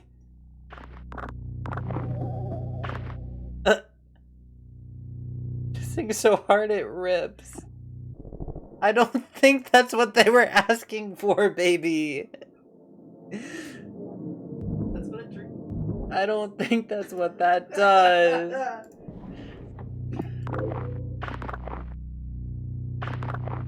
I'm glad. Oh no, I'm thinking to quote something.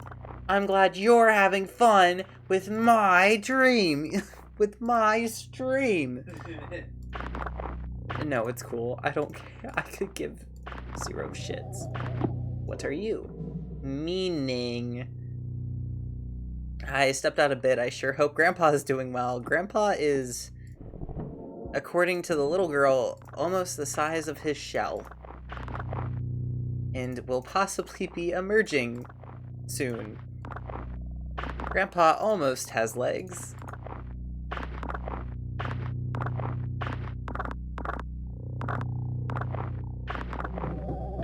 All clean. There's still nothing here. Oh, there's a new growth, though. Ick.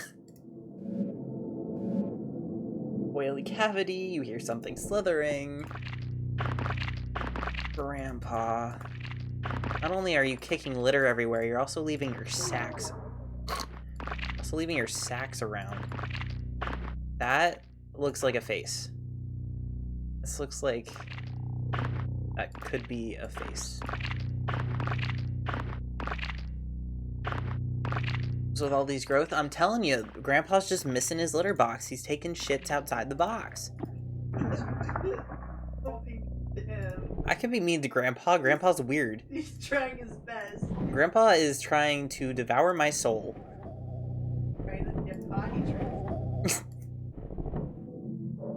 Alright, nothing in there.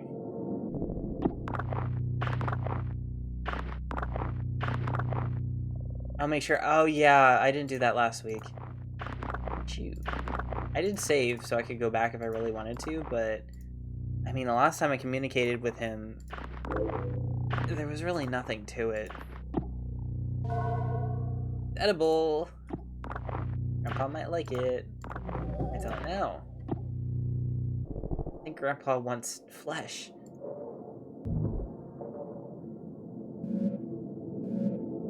And there's not gonna be new ones, but I'm also scared, like, what if, like, they overgrow or something if I don't clean them? Grandpa needs to be euthanized. Grandpa needs to be put down. Taken to the shelter.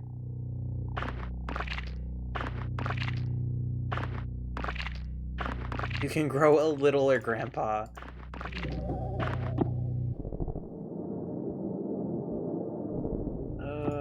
More mushroom, paper, litter. I wonder if there's a card. I was wondering where the other one was. I've been trying to make sure I go through everything, because there's little notes here and there that...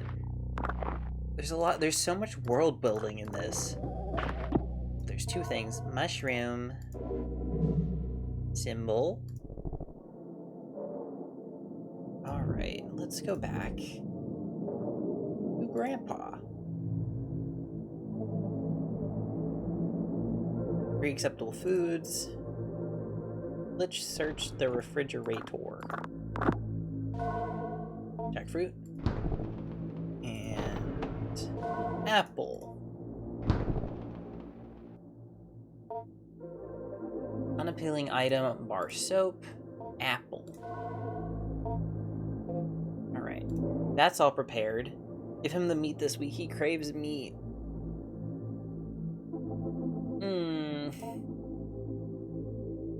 Yeah, he's got legs, alright. Examine Grandpa, noting its movements, respiration, and general mood. Grandpa seems fatigued and almost anemic. Some of its spines appear brittle. Perhaps would be more cooperative if fed an iron-rich meal like meat. Does crave the meat.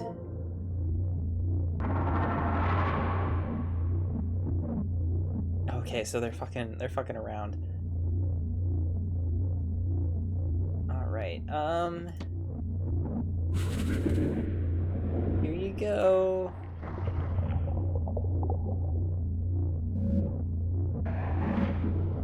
Your offering of flesh steers something within Grandpa. From within the folds of its bodies, a wiry, proboscis-like appendage begins to emerge. It may be worth taking a look at this after the feeding. Proboscis. He looks like a horse. Do horses have sideways fucking mouths?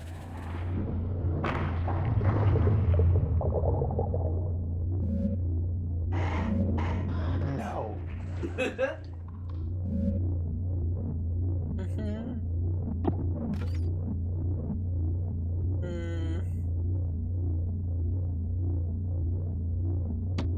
Flatbread.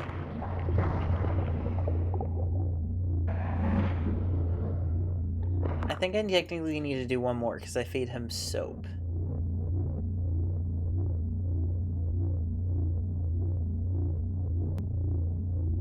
I gave him meat. I don't want to give him more meat. I didn't like it. Well, let me see. Because is the meat something extra?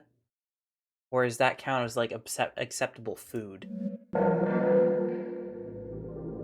Okay, so the meat does count. Grandpa's proboscis is out. Examine proboscis.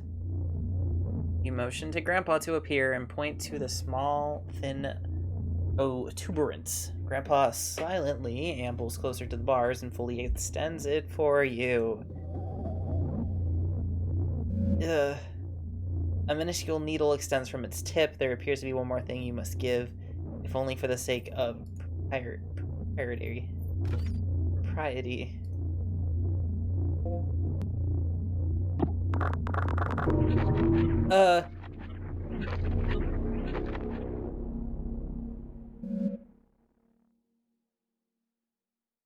Grandpa has appreciated your bread offering and will now receive a symbol or totem from you, although only one per offering. I didn't know it would do that. As the blood-fed proboscis retracts back into the folds of fabric, you step away from the bars. Grandpa is accepting totems. Flashlight.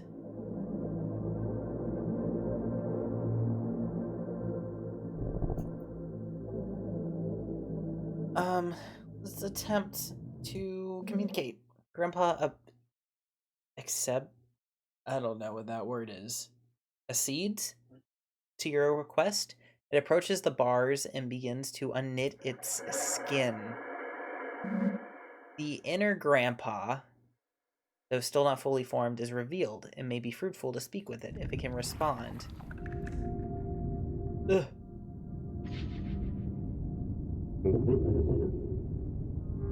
Grandpa loudly clears its throat before gently responding in a lucid, well-projected voice. You're asking me about your wish? When you wished for me to come back, that's when I knew I would. Your desperation was strong, and your wish for your parents. Well, if you give me what I want, I'll give you what you want. You know I love you. Yeah, I was gonna say, hi, Grandpa. You know I love you. I am for you whatever you want, and I love you just as much as you love me. But desperation and love is not enough. People deep down know that they can't get what they wish for without some transformation. There is something that sits at the root of everyone's soul that understands the separation between them and eternity. You may desire something, but you know you will not get it without some movement on your part. So it is not enough just to wish, which you know will not work. You must wish and a little more to transform your intention into something that might fructify, or for desire to become reality. Grandpa's spitting bars. Grandpa's spitting something. Oh, you're asking me about my shell? Well, you see, I like to have something to grow in, something shaped like a person. It just helps to have something surrounding me when I don't have skin. My whiskers do the growing. My whiskers? Yes, you know, the little hairy things. I am a part of it, and it is a part of me. However, my whiskers are what heard you wishing for me to come back, and so they went to work in the shell you provided. The shell also helps you envision me as what you desire. You have such a nice imagination. If I weren't in my shell, you'd have my whiskers exposed and knitting together my face. That might interrupt the feedback loop of my reading your desires, and then acting upon the desires I have read, and then once again reading your reaction. We wouldn't want that one interfered with. The material of the doll you put down is a good fit. It is not the most comfortable, but it's quite flexible, and thankfully my shell was able to adjust nicely to my growth.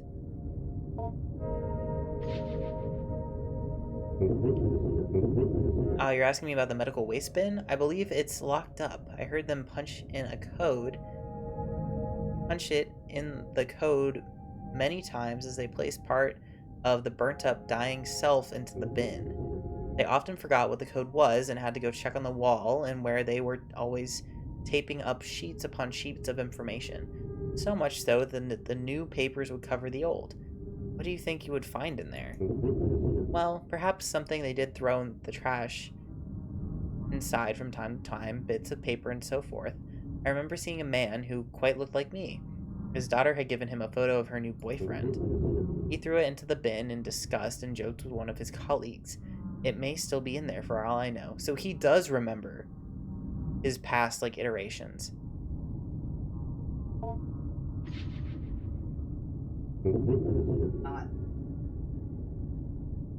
Yes, he remembers seeing him. Well, that's what he was saying. It mimics. It's not actually his grandpa, but he's doing his best to mimic what you think your grandpa was in order for you to believe that it is actually grandpa and not just a mimicry. Well, so there's that, and so he saw stuff as whiskers, too. That's what I mean by his previous iterations. He saw stuff as whiskers, and he remembers it. You're asking about language? Well, the more you taught me, the more I was able to learn by myself by hearing what you were thinking and saying. A week ago, I could speak a little bit, and was less of what you imagined me to be, and not quite the talker I am at the moment. Part of what I'm saying is, of course, made up by what you expect me to say.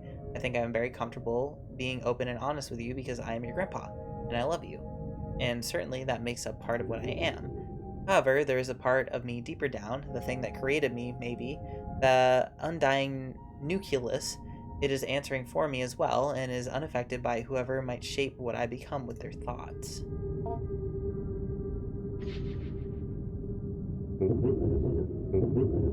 You're asking me about my little friends? Well, yes, they come from me. They grow around me in pockets of flesh and protoplasm. Think of them like dreams, maybe. I'll explain. Have you ever had a dream that was sort of like a bunch of people, places, and events you experienced all mixed together and jumbled up? It's sorting through those and disposing of the refuse of the mind. My little friends are like that. refuse, and in ridding myself of them, I am casting off the excess material I did not use in developing life forms. Anyone who comes close to me, well, they are my eyes, my nose, my skin. Their thoughts become mine, and I shape what I make.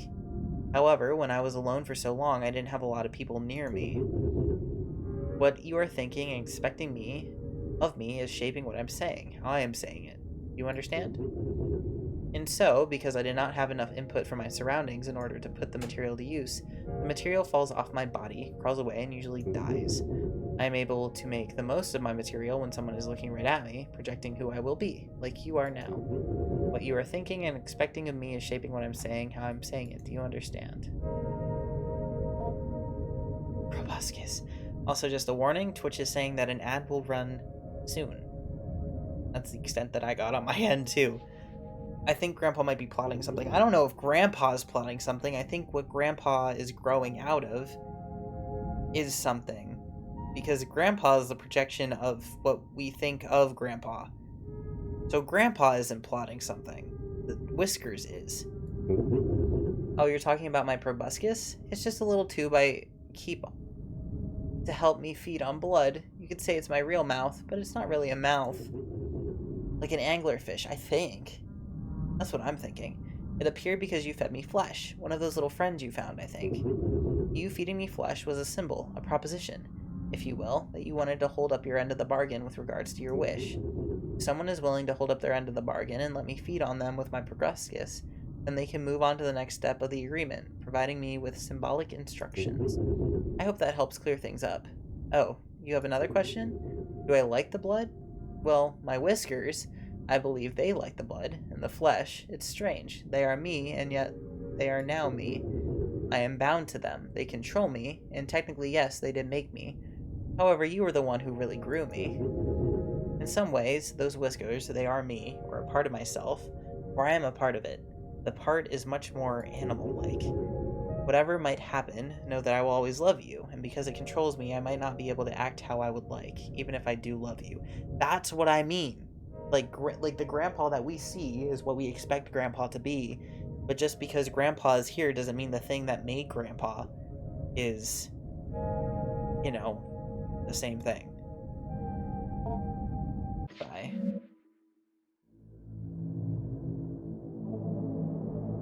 Alright, Grandpa.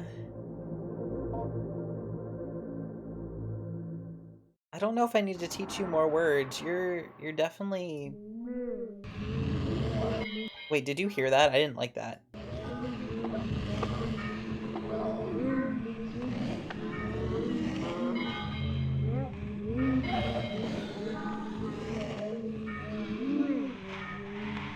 It just sounds like it's moaning.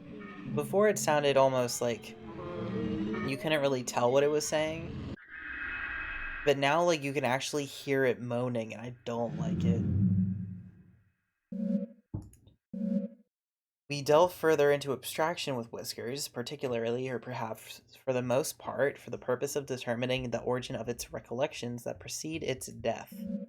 Dr. Hart has begun to theorize that in the process of death, the structure of whiskers is compressed back into the morpholatic nucleus, and then later, upon reestablishing the nerve netting that is laced through its spines, is slowly reassembled and redeployed as needed. I do not think this is the case, for I can plainly see that for the growth cycles in which the whiskers is not receiving our pronunciation and vocabulary lessons, that its capacity general for comprehending its environment is greatly diminished, and in this simulated conversations we carry out, Whiskers struggles greatly or else does not participate. In any case, we will press on with our lessons and heed Dr. Hart's caution regarding terminating the growth cycles before Whisker's allotted growth time passes, or if it appears to be becoming just a little too competent at appearing human. Each Grandpa. Symbol.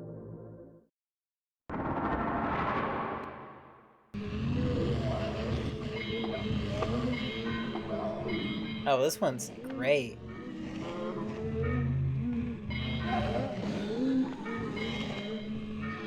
Oop. Ah, I thought we had it. That was one of the fastest ones. Oof. It is sounding more and more human. I don't like it. There appears to be nothing written here, or if there was, it was thoroughly erased. Alright, Grandpa. What if I feed you more meat? Here you go.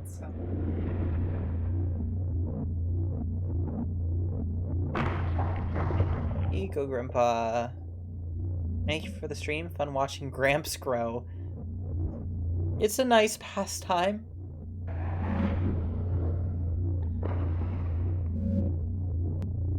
Oh, maybe I didn't need to feed it more meat. Because it already has its proboscis. Damn it, proboscis.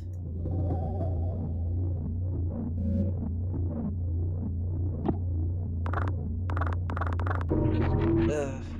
I already did this. I don't think I needed to do that again. Alright, it will now receive a symbol. So I have a doll. I think I have a doll.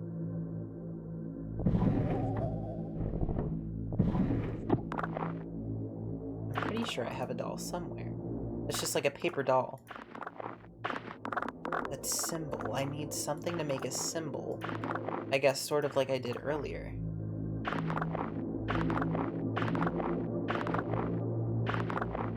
So there has to be a trash can somewhere.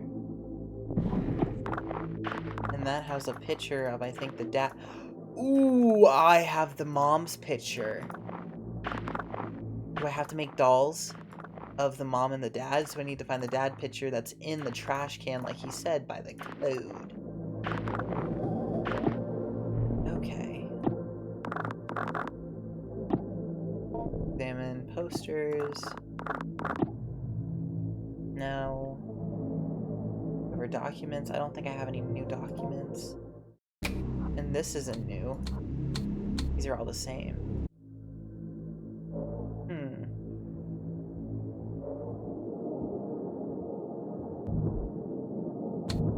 Oh, wait. Waste bin.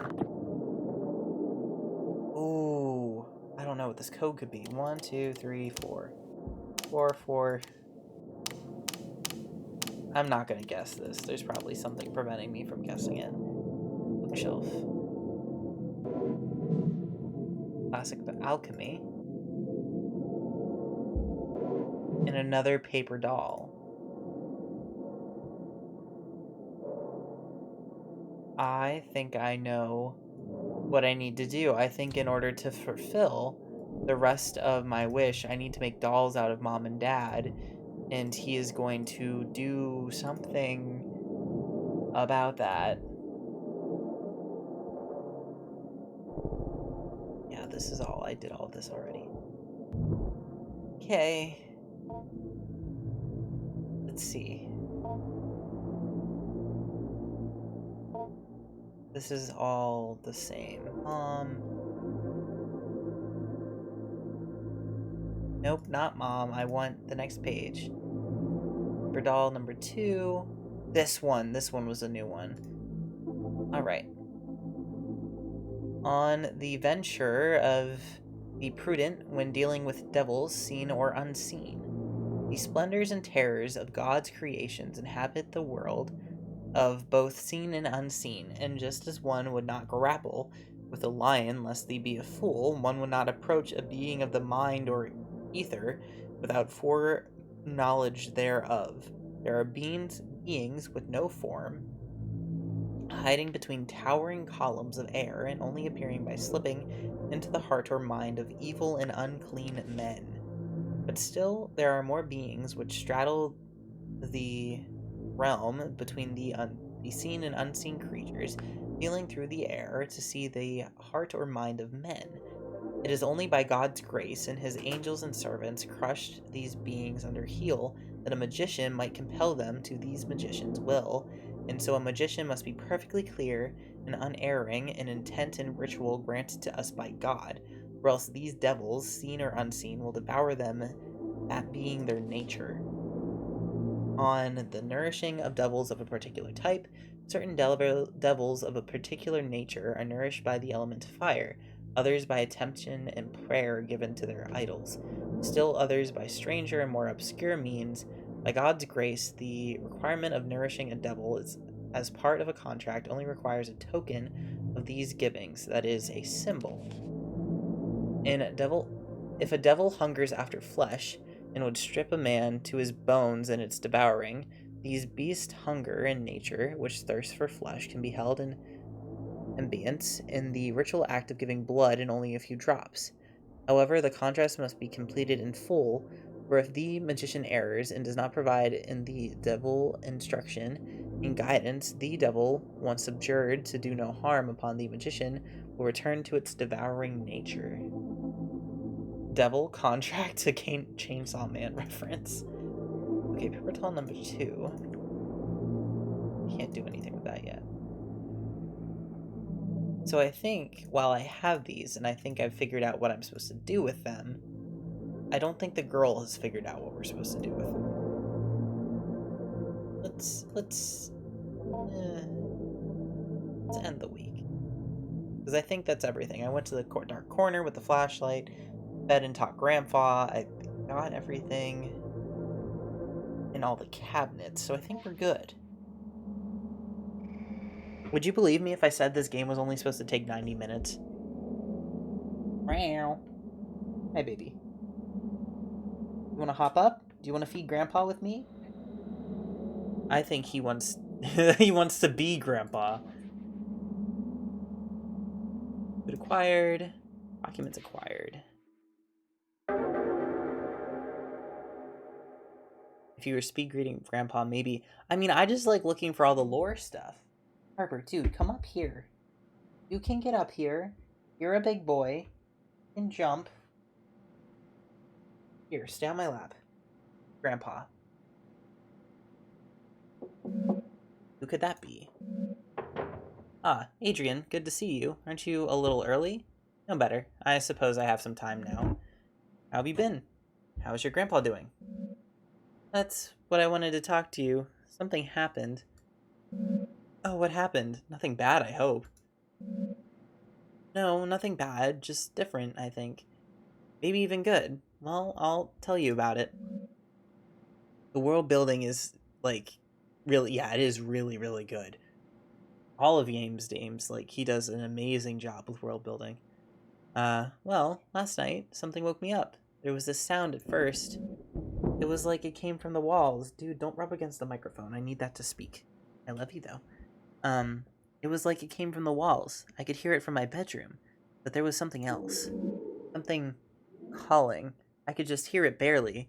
I was afraid somehow Grandpa hurt himself. I had to go find out. You cannot climb on my computer tower. He looks like a little muscle built, like a little bodybuilder when I pick him up underneath his armpits because he, like, stances up. I went downstairs, and the vent, the place where I first found Grandpa, or what I grew him with, it was open. You remember how I told you about the vent in the ceiling behind the bars? I was thinking that I had climbed up into it. He had gotten so big, he could have done that. Maybe he had gotten trapped somehow in the vent. Did Grandpa escape containment? Grandpa escaped containment from Shitshore. Oh, I got inside, I heard the calling again, more clearly this time. Grandpa was definitely in the vent somewhere. I could feel him hearing my thoughts. I got that weird feeling, a sense in the air. I had to go forward. Oh.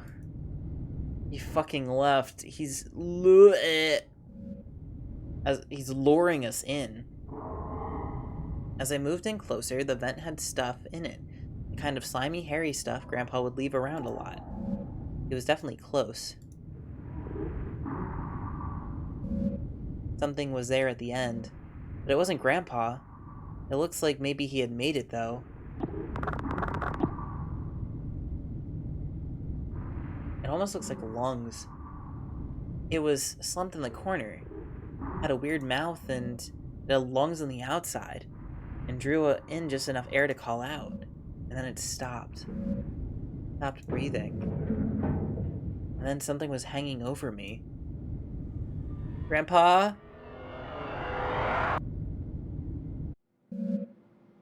And then I woke up in my bed.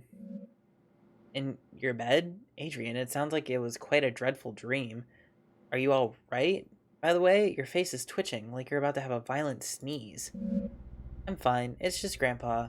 You see, it took me a little while to figure it out, but later when I was brushing my teeth, I saw one of Grandpa's whiskers poking just out under of the space under my eye, and I started to remember how in the vent he hid inside of me. It was so fast I could barely remember, but soon I started to feel him sliding around in my head, behind my forehead and behind my eyes and nose. It doesn't hurt at all, it's just ticklish. I'm glad I can be with him. Oh, I can feel him now. I think he wants to meet you. Part of him is moving down my arm. I'm starting to get worried, Adrian. You really should not be twitching like this. I should walk you to the nurse's office. Come on, let's go. You should really meet him. I've told you so much about him. Here. What are you doing, Adrian? You're starting to look very ill. Okay, this sucks. I'm officially a grandpa hater. Did it take you this long to be a grandpa hater? As soon as he took my blood, I was just like, no, fuck you, grandpa. Man, I love your streams, but they're too late for me each time. I always try to watch, but I need to dip. Yeah, it's pretty late at night for some of this stuff, so if you need to go, I completely understand. Please, just wait. Just stay still. He's gathering, waiting at my fingertips. I believed in him. You believed in the grandpa in which Adrian believed in, not Whiskers. Why do you look like that? You don't have to be afraid. Look. Oh.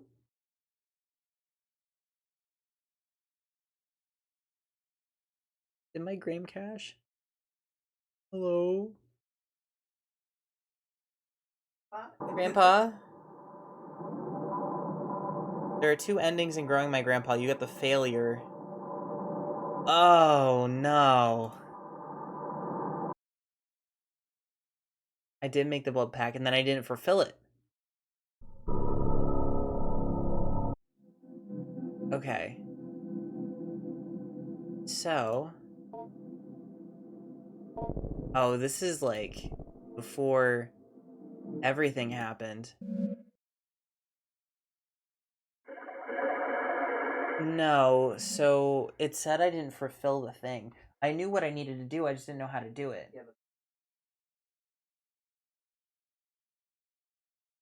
Oh, maybe I don't have to.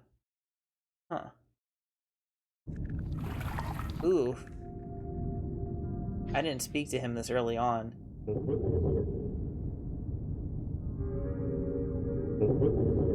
Hunger is not enough on the walls of the cave.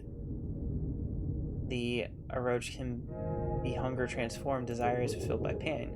Your grandpa doesn't have the right words right now. I can only say this, I love you. Love is not enough though, desire is not enough. Project it outwards, make it true to yourself. If only in symbol, then it will be enough, for me and for you.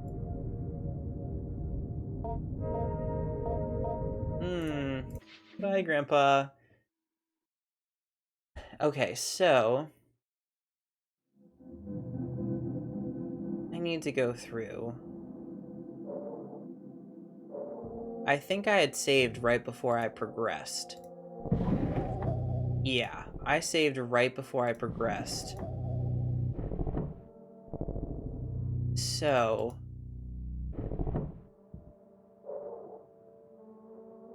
Okay. What I need to do...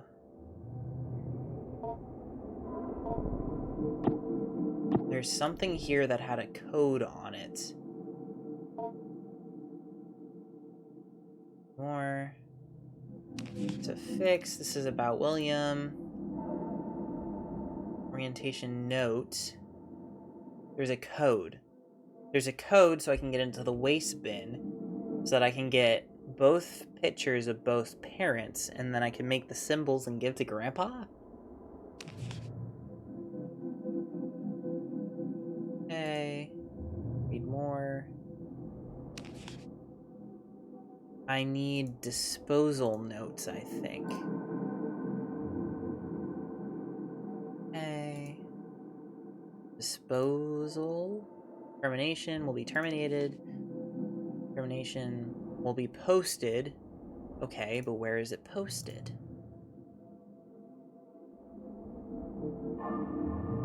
Position note. Oh. Oh, wait, that's number 2. Maybe I'm missing one. Termination procedure. Here we go.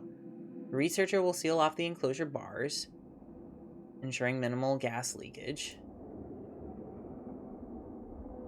Grandpa mentioned a wall of papers that might have the right info. Yeah, so these were all on the wall.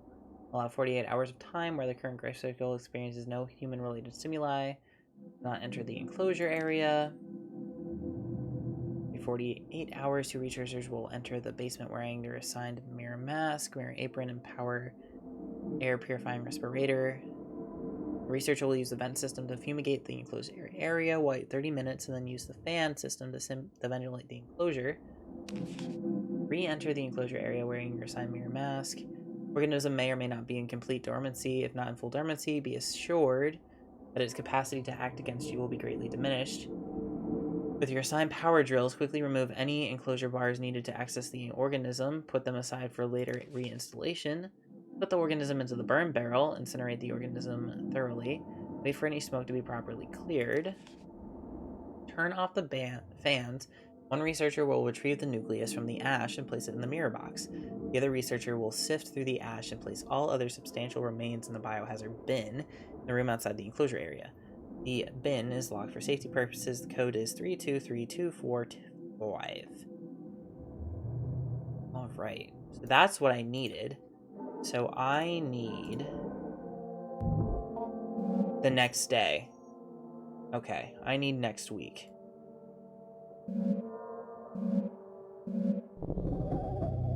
Yeah, I need next week because that's when I get the flashlight. Okay, we'll go to next week. We'll get the flashlight. I'm glad people wrote that down. I'm actually going to write it down because I want everyone to eat all, or not eat, to be able to chat. What is it? 3, 2, 4, 5. Okay. Does he eat all the fleshy guys? I don't know. I don't know how many endings there are, because I can imagine there's... A little girl would not be able to do all that. So the other ending is probably... There's 2? Yeah, so I probably need... Also, I hope you guys don't mind. I'm going to speed through this because this is all probably the same. Got the bad ending. Yeah.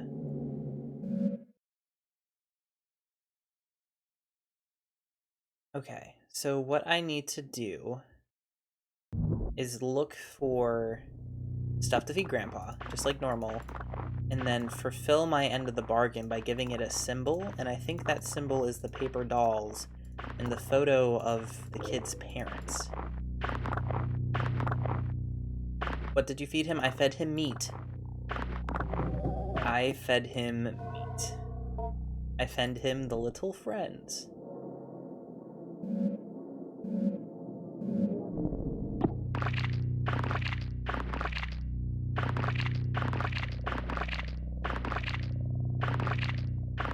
Oh my god, someone's going crazy in there.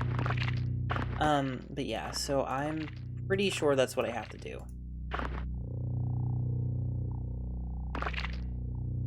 Okay, cool. Paper dolls. I am on the right track. So smart. So fucking smart.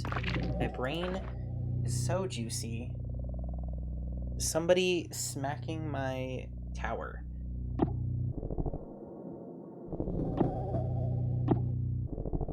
Hello?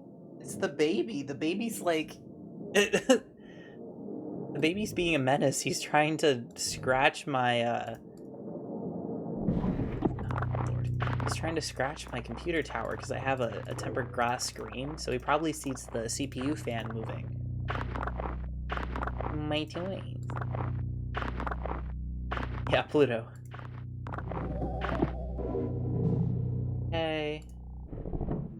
that was the cabinet, so not top drawer. Like I said, I'm going to speed through this because I'm pretty sure I know what I need to do, and we have seen this all already. This was before Adrian got stuffed with whiskers.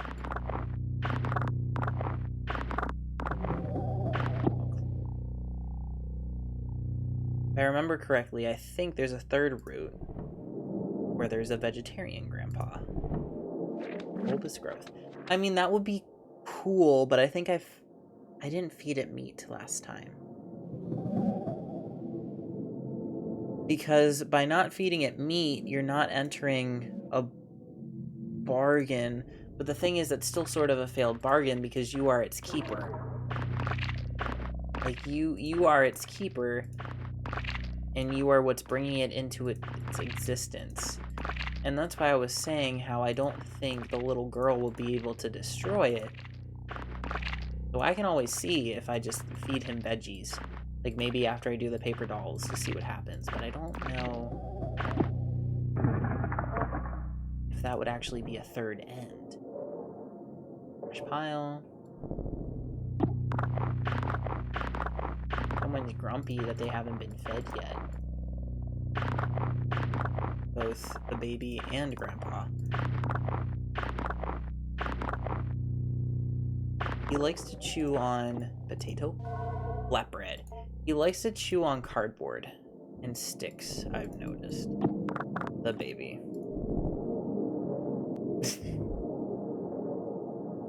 It's growth. Let's see. Tasty cardboard. Nice and textured. Crunchy. That's what I feel like he would say. If he could talk, that is what Pluto would say. We also have those silverine sticks, like the catnip silverine sticks, and because he started to go after pencils. So I'm like, okay, next best thing. This is like basically a pencil. It's pencil shaped. Oh, I already did this because I already squished. It's basically pencil shaped, and he loves those. I feel bad taking them away, but because of the ferocity of which he tries to eat them, I can't just like scatter them throughout the apartment like you can with like catnip or like normal cat toys. Like, no, I have to hold both ends of it while he munches in the middle. Mushroom. Okay. That is both everything this way. And I did everything this way as well, and I can't do this until I make Grandpa throw up. Okay. Normal things to do. You make Grandpa throw up.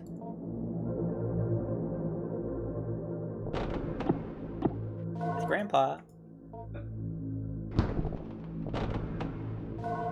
Apple. Soap. Alright. Go to Grandpa. Eat Grandpa. Why'd he eat a flashlight? I don't know, dude. He ate a key and also scissors. I do not think that Grandpa is very smart.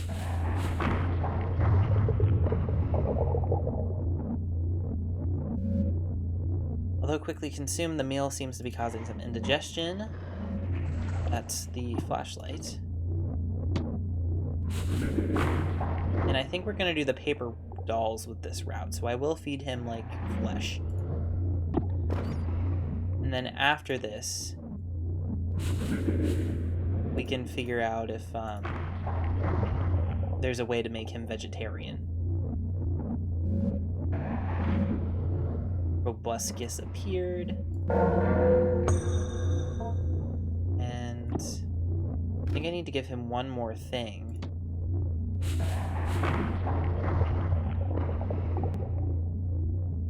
Okay. And that should be enough for Grandpa.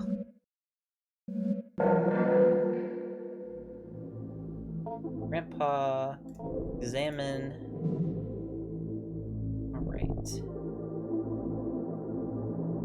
I'm going to do everything before giving him my blood.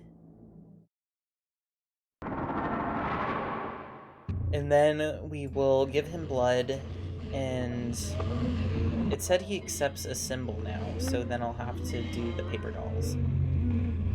I wonder if there's a way to, like, click on the glue or something that I just missed, and that's how I make the dolls.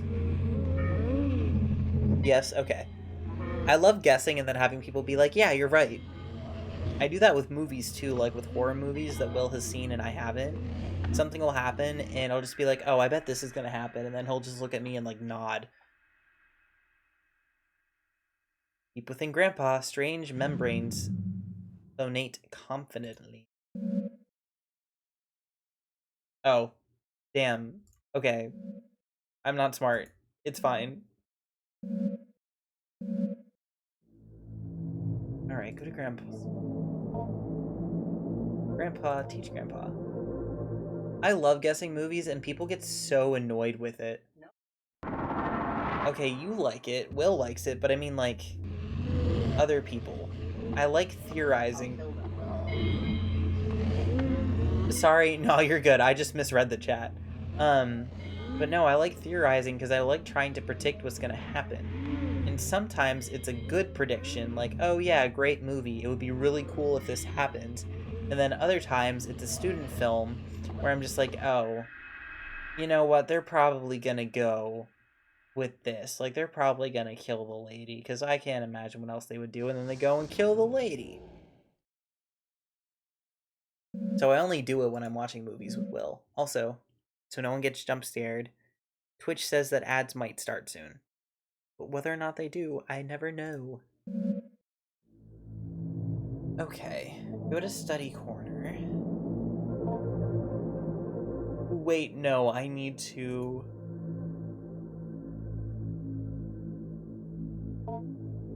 Yes! Mom. Paper doll. Do it together. Okay, so there's one. But I need to go over this way to find the other things. Simple paper doll. Paper doll. Nothing else here. Waste bin. And the code is 3, 2, 3, 2, 4, 5. The lid unlocks, and with some effort, you move the heavy lid off the bin.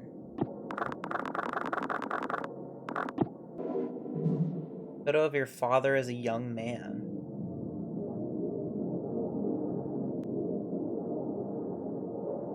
Right.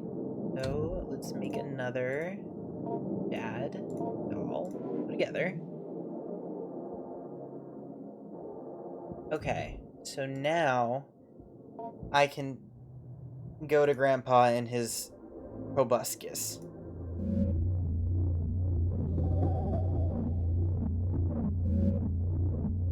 And grab. Ugh, that is more than a few drops, too. Okay. Grandpa has appreciated your blood offering. It will receive a symbol or totem from you now, although only one per offering. Oh, so that's why I need multiple fleshes. Approach the bars and hold out the mother symbol you created. Grandpa's spines quickly reach out and envelop the doll before drawing back. The doll quickly vanishes within the folds of Grandpa's skin. Constructing and then offering your mother's image to Grandpa, symbolically stated by blood, installs in you a concrete sense of completion. Grandpa gives a soft, affirming grunt as it senses deep within your mind the ritual transformation of your desire. Although Grandpa must receive both a mother and father totem before the fulfillment of your wish is assured. Alright, feed Grandpa.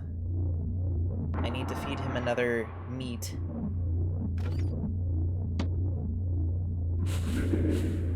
I bet that's why there's 3, in case you fuck that up.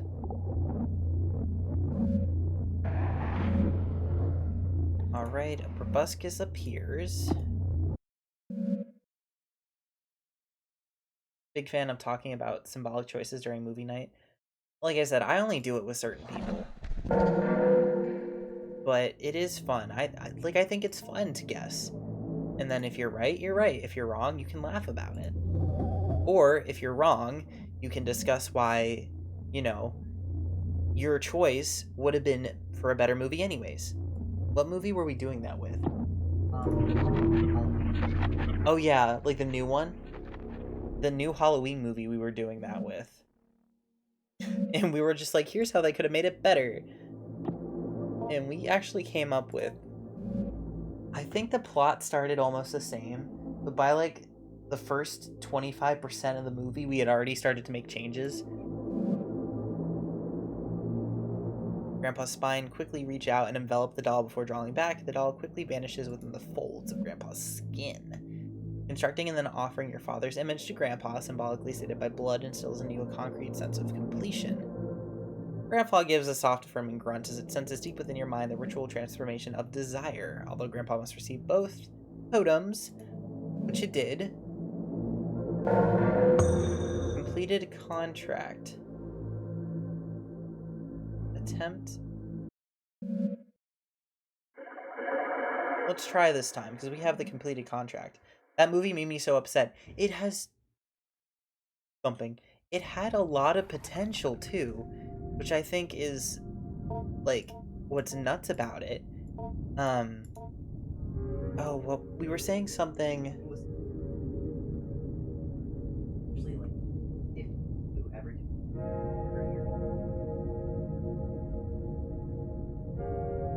I hope you guys heard that. I tried to move the mic closer to him. But yeah, like the moral that just like, oh yeah, you did something fucked up as a kid and now like you're perma fucked up. And it's just like, no, people can learn. And we were saying how like, yeah, it was an accident. So like the foil, that's the right word, right? Like having the guy, the young guy who like basically the killer to Michael. Yeah. Like to have him be like a proper foil though and have that him come out of that and be like, no, we can learn, we can grow. What movie? So the newest Halloween movie. And like having him help face down the killer instead of become like weird Michael mind control killer 2.0 and yeah, I hated that. I hated that. I wanted them to go hog wild and have like weird ass chase scenes and all this other stuff, and then it's just like, no, there's a second killer because he can mind control people now. And we're just proving everybody right about how an accident as a kid means you're like super fucked up for life. Well, And you also... I hate that Michael can mind control people. It's most of them don't do. God. Thank you so much for completing the contract. It'll definitely help. I'll definitely help you out with your parents. Just give me a little time and I'll be ready to act. I think you'll be very happy. Your grandpa is very happy too. You did it all by yourself, you know. I couldn't have helped you if I tried. I would have really not have liked to. Well, I did not want you to complete the contract. Okay, wait. Hang on. Double negatives there. I would have really not have liked to, well, I did not want you to not complete the contract. I would have hated that. But do you understand why I would have had to? Maybe you don't. So much of your lives are made up, and yet what comes to pass was always once a fiction. You doubt yourself and your plans before they are even begun, and you believe what is in front of you as the essence of things was not something you put there long ago. Too much doubt can suffocate even the surest thing. Only with patience and growth and nurturing does something become what it will be, and soon you shall see. So I think that's like the grandpa part where it loves her and wants the best for her is just like, maybe you shouldn't have done this, but then Whiskers is just like, nah, bro. He can do that now? Bro's just standing in the sewers. Yeah, so do you know what movie specifically, baby, that he can mind control people? I think he went to the bathroom. I'm alone. Alone again. Alright, and let's end the week right there. And then after this, let's see if we can do a vegetarian grandpa, or if that's just like a another like failed end. Because I want to see. Because if you don't give it flesh, then it can't ask for blood.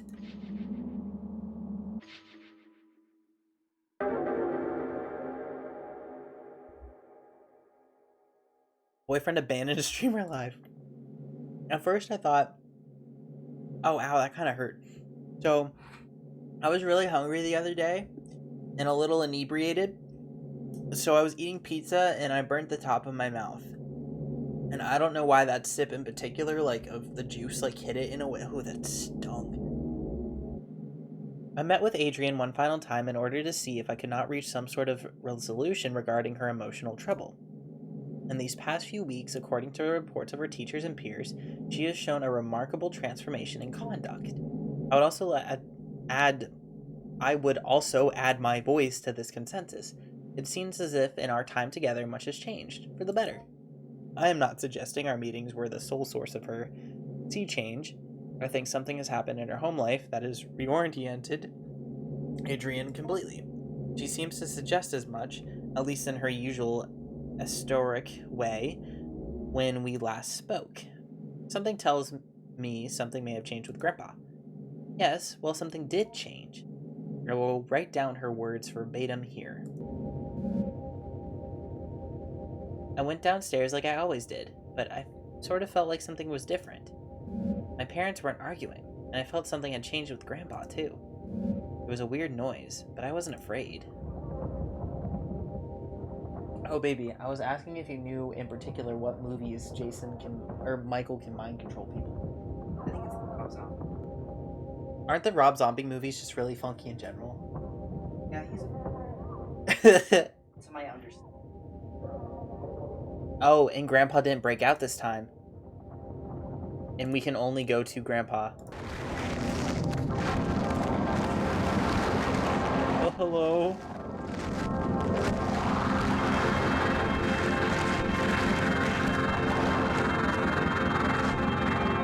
What? The kid saw this and wasn't just like, oh yeah, my parents are murdered.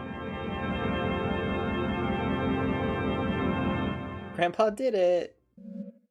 I think Grandpa had to leave, but before he left, he made my parents nice. He reached inside of them and changed them.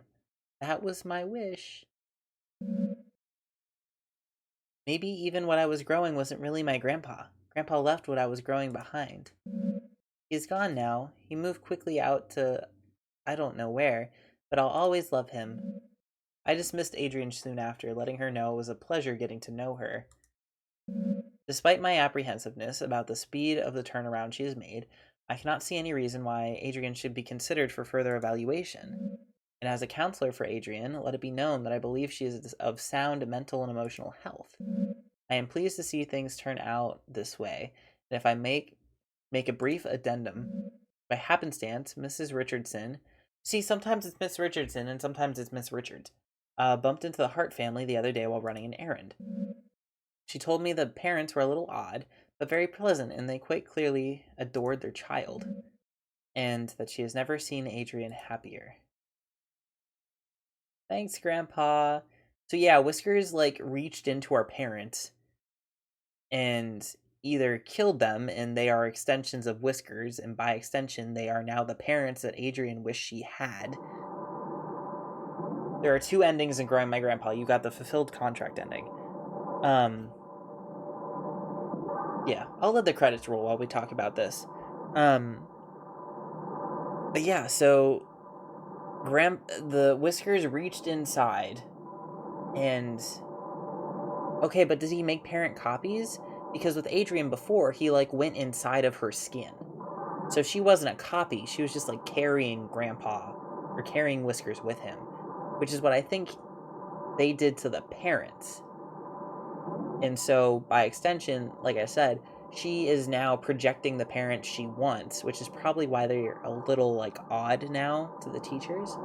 And Whisker just fucked off. He escaped. Possession, yeah. I mean, Whiskers was a demon, but I guess it's possession in the way that makes her parents nice. but he couldn't control Adrian. So he was like talking to her. Like if you remember the scene with the counselor where he was just like, yeah, but Grandpa wants to talk to you, and then she reached out her hand and she was like, no, wait, to talk to Grandpa. I support Grandpa parent mind controls. I mean, with everything that she's gone through, you know what? That's probably the better ending. I doubt.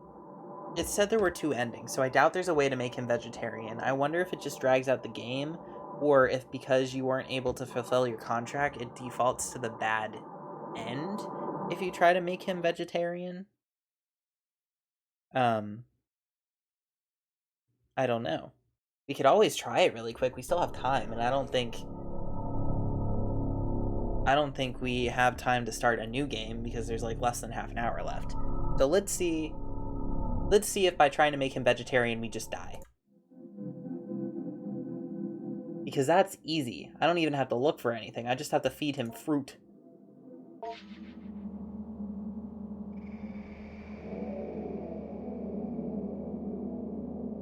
Weekly summary. Okay.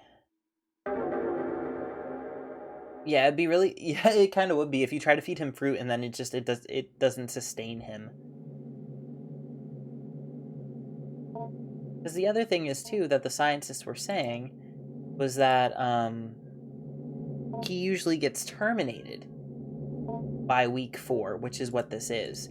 So the researchers haven't seen past here anyways, and what they usually feed him is fruit. And, like, nothing... Oops. Nothing of, like, substance. So I'm not even gonna bother with the gross. I'm just gonna get... I'll probably still do the flashlight, because that feels like it won't let me progress if I don't do that. But...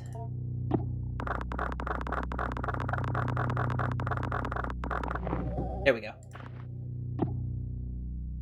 Feeding him a single perfect blueberry from the palm of my hand like I'm feeding a wild... Like I'm taming a wild horse. I don't think you can tame Grandpa. I think Grandpa's just a little too rambunctious for a blueberry to do much good. God, the babies are like... The babies are going crazy. Yeah, the babies are angry because they're hungry. Alright, let's see. What other food is there here? I can't remember where the food was, because I swear sometimes it changed. I thought a potato was in here. Peepaw cannot be chained. Peepaw's off the shits. Peepaw's going crazy. Bottom drawer, and then the growth, so we don't need that. Trash pile. No, there's something.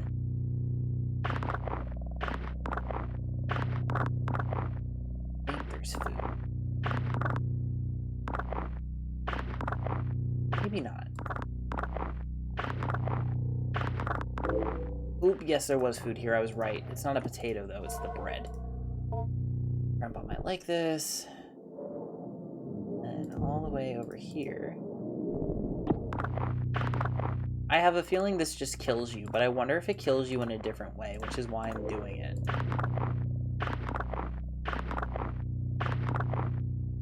Come on, girly. And a mushroom. Grab this. Linguistics. I need that. And the mushroom. I need that. And then I don't think there was food. I don't think there was food anywhere else, so we'll just go. Since you're doing spooky games, have you ever played IB? I tried to once to stream it with Will, but the stream was shit because... The stream was shit because we were staying, yeah, we were dog sitting. Yeah, I could play it again. But we were dog sitting and the internet was not great. So the stream kept cutting out on us. But I would be open to playing it again.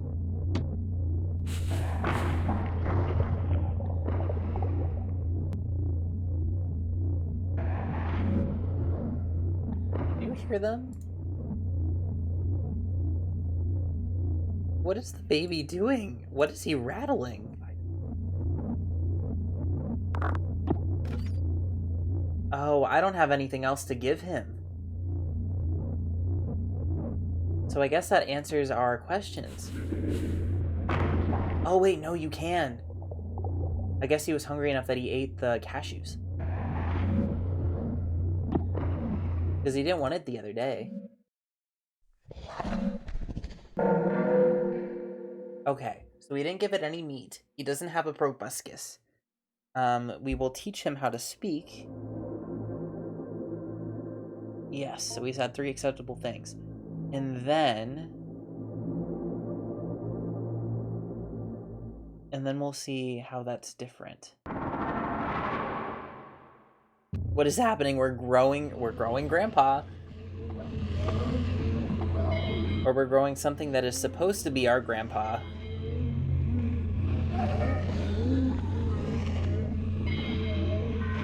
I don't think this is actually our grandpa. Oh yeah, no, I guess it is technically, it's spelling lessons with grandpa right now. It's spelling and phonetics. There we go. These graphics are very unsettling. So this is from a developer named Yames. He's very good at doing that. He's so good at making really unsettling graphics in the smallest of details. Like I'd say even just if you can see the letters sort of moving back and forth. I think that's even unsettling. Just everything together just makes for a really immersive experience. And I'd say the majority of his games do that. So there's this. Oh, there's Water Womb World, which is also very unsettling. In the Well, and there's another one too. That's a demo for a longer game he's working on, but like the body. Explore my body, discover my. I'm not sure either. I would have to look it up. But Will was saying that these are like true horror games. Like you were exploring the horrors of all of this. I like. There's no way else to describe them, and I think it's rare for there to be just horror games without them having to need something else in there. Would you say this is gory in a way? It's disturbing, but it's not like you're watching like limbs get cut off, or it's not like Chainsaw Massacre where you're watching like, yeah, but like it has gore in it is what I mean. Yeah. Or Saw, like you're not watching or that. Yeah, like it's just body horror, like it's disturbing. Um but in order to do all that, oh, I didn't feed him the soap though. Let's go to the kitchen just in case. I know we're trying to make him vegetarian, but I still want to make sure I get everything and I don't screw myself over. But this might just be the end of it regardless. But yes, regardless, this is like it's just a pure horror game with nothing else to it. And it's great.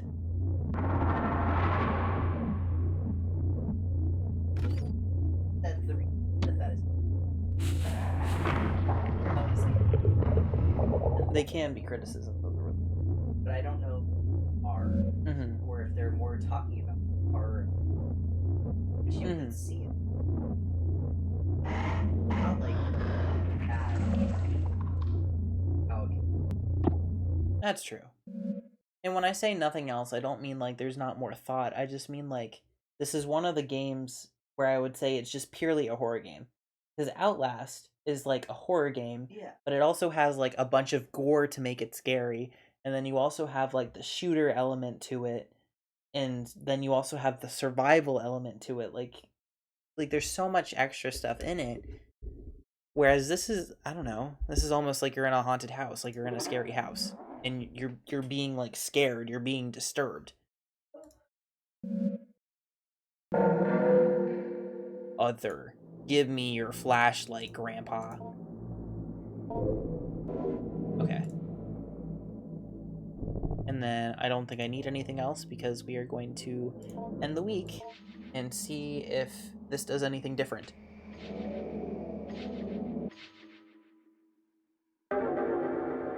Because he should not live past week 5 from the notes that we found. This is different. Who could that be? Oh wait, maybe it's not different. Come in, Adrian. It's good to see you. Aren't you a little early? No matter, I suppose I have some time. How are you doing? How's your grandpa doing? Something happened. What happened? Nothing bad, I hope. Well, she's not twitching. Oh, no, but it's the same. Because yep, the vent's open. So he escaped.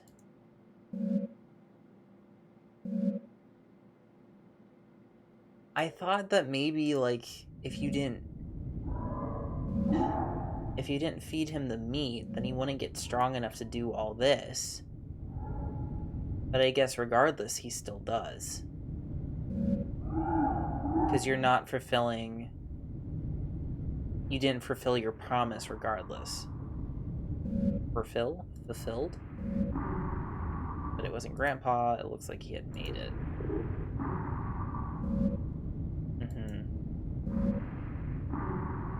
Is this... So the other thing is, too, is this supposed to imply that he was trying to make her parents, but because she didn't fulfill her end of the bargain, he couldn't? Or Whiskers couldn't? So then he just devoured her instead? Yeah, because now she's twitching. Ugh. Yep. And then this will kill the guidance counselor. Alright. Like I said, I thought maybe it would be the same ending, but, like, you come to it a different way, or, like, the grandpa dies. But...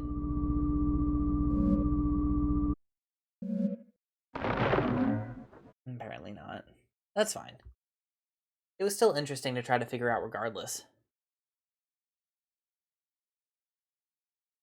And I did have other games queued up to play.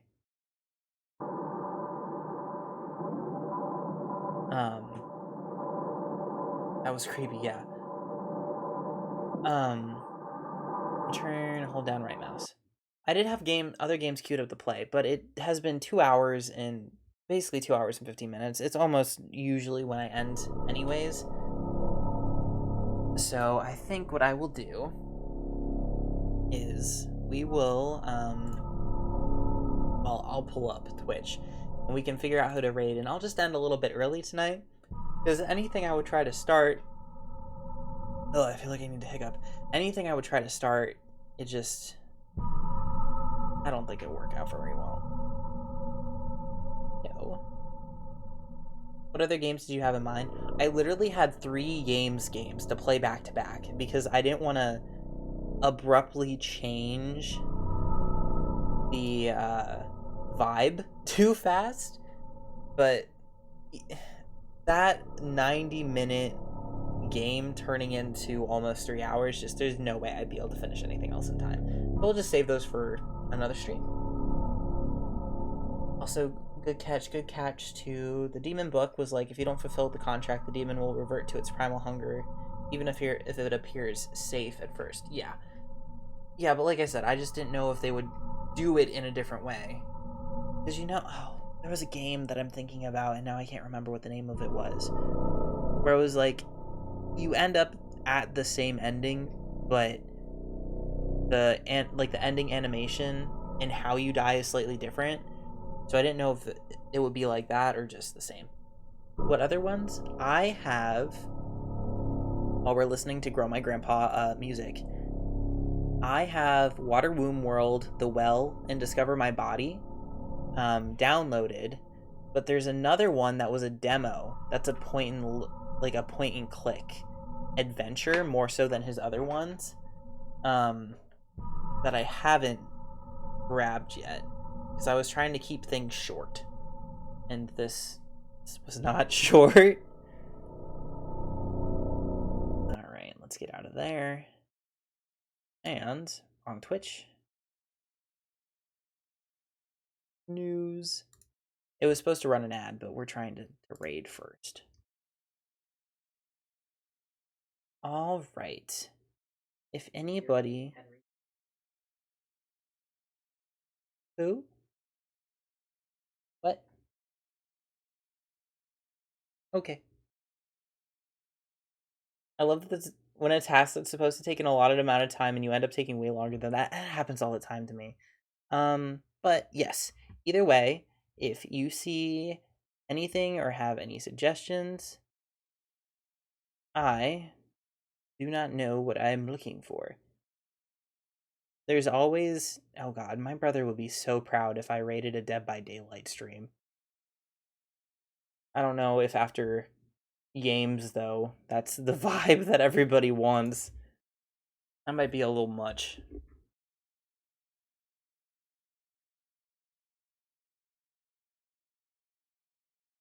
Also, let me pull up the chat on my phone real quick, because that's a little bit easier when I have all this pulled up. Screen manager. Chat. There we go. Dead by Daylight's Unite. Games by Kitty Horror Show. Make your little bro proud. Alright, let's see. Kitty Horror Show? Yeah. Okay. Let's see.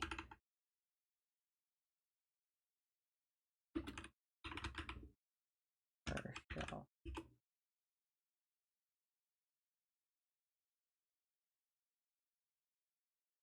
I don't think I typed that in right.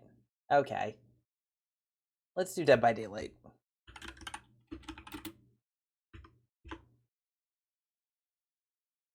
Making my little brother proud. And now the next LGBTQ plus friendly. Click for daddy issues. I can't do that. Oh, I think they meant a game dev. Oh, sorry. I was looking for like streamers. My bad. Drunk Dead by Daylight. Let's see. Alright, let's go back up to the top, because I saw some gay... I saw some gay streamers, some gamers.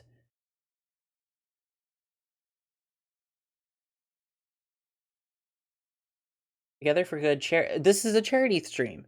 Let's go here. Let's see what this is. From the beginning, we've dreamed of creating a better future. Now, we're setting out to be carbon neutral by 2050. I'm gonna write that down, though. What was it? Kitty Horror Show and... No matter BBH. where we go. And... Oh, yeah. I worked at many a company, right? Marco, I'm and gonna delete that message just in case it's not a joke. And I... What was that? And then DBH. I worked at this company, so obviously my paychecks come from this company, right? Mm-hmm. And so I make purchases from across the sea.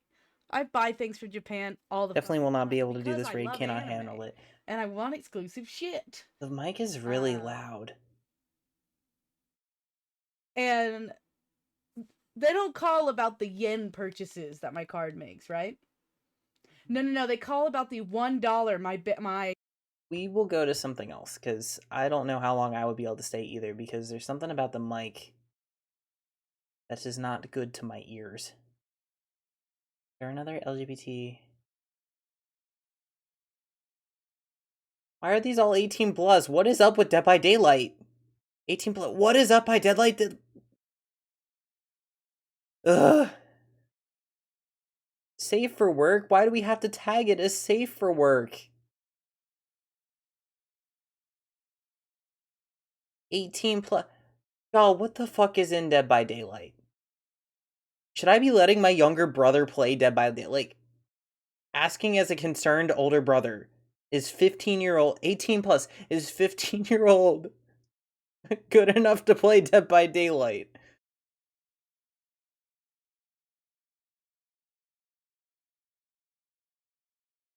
God, okay.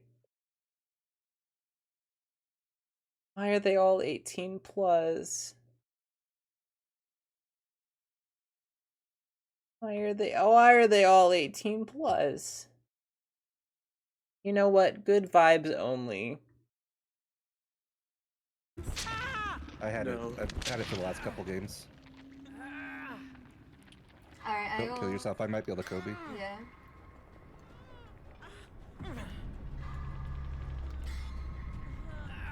You know what?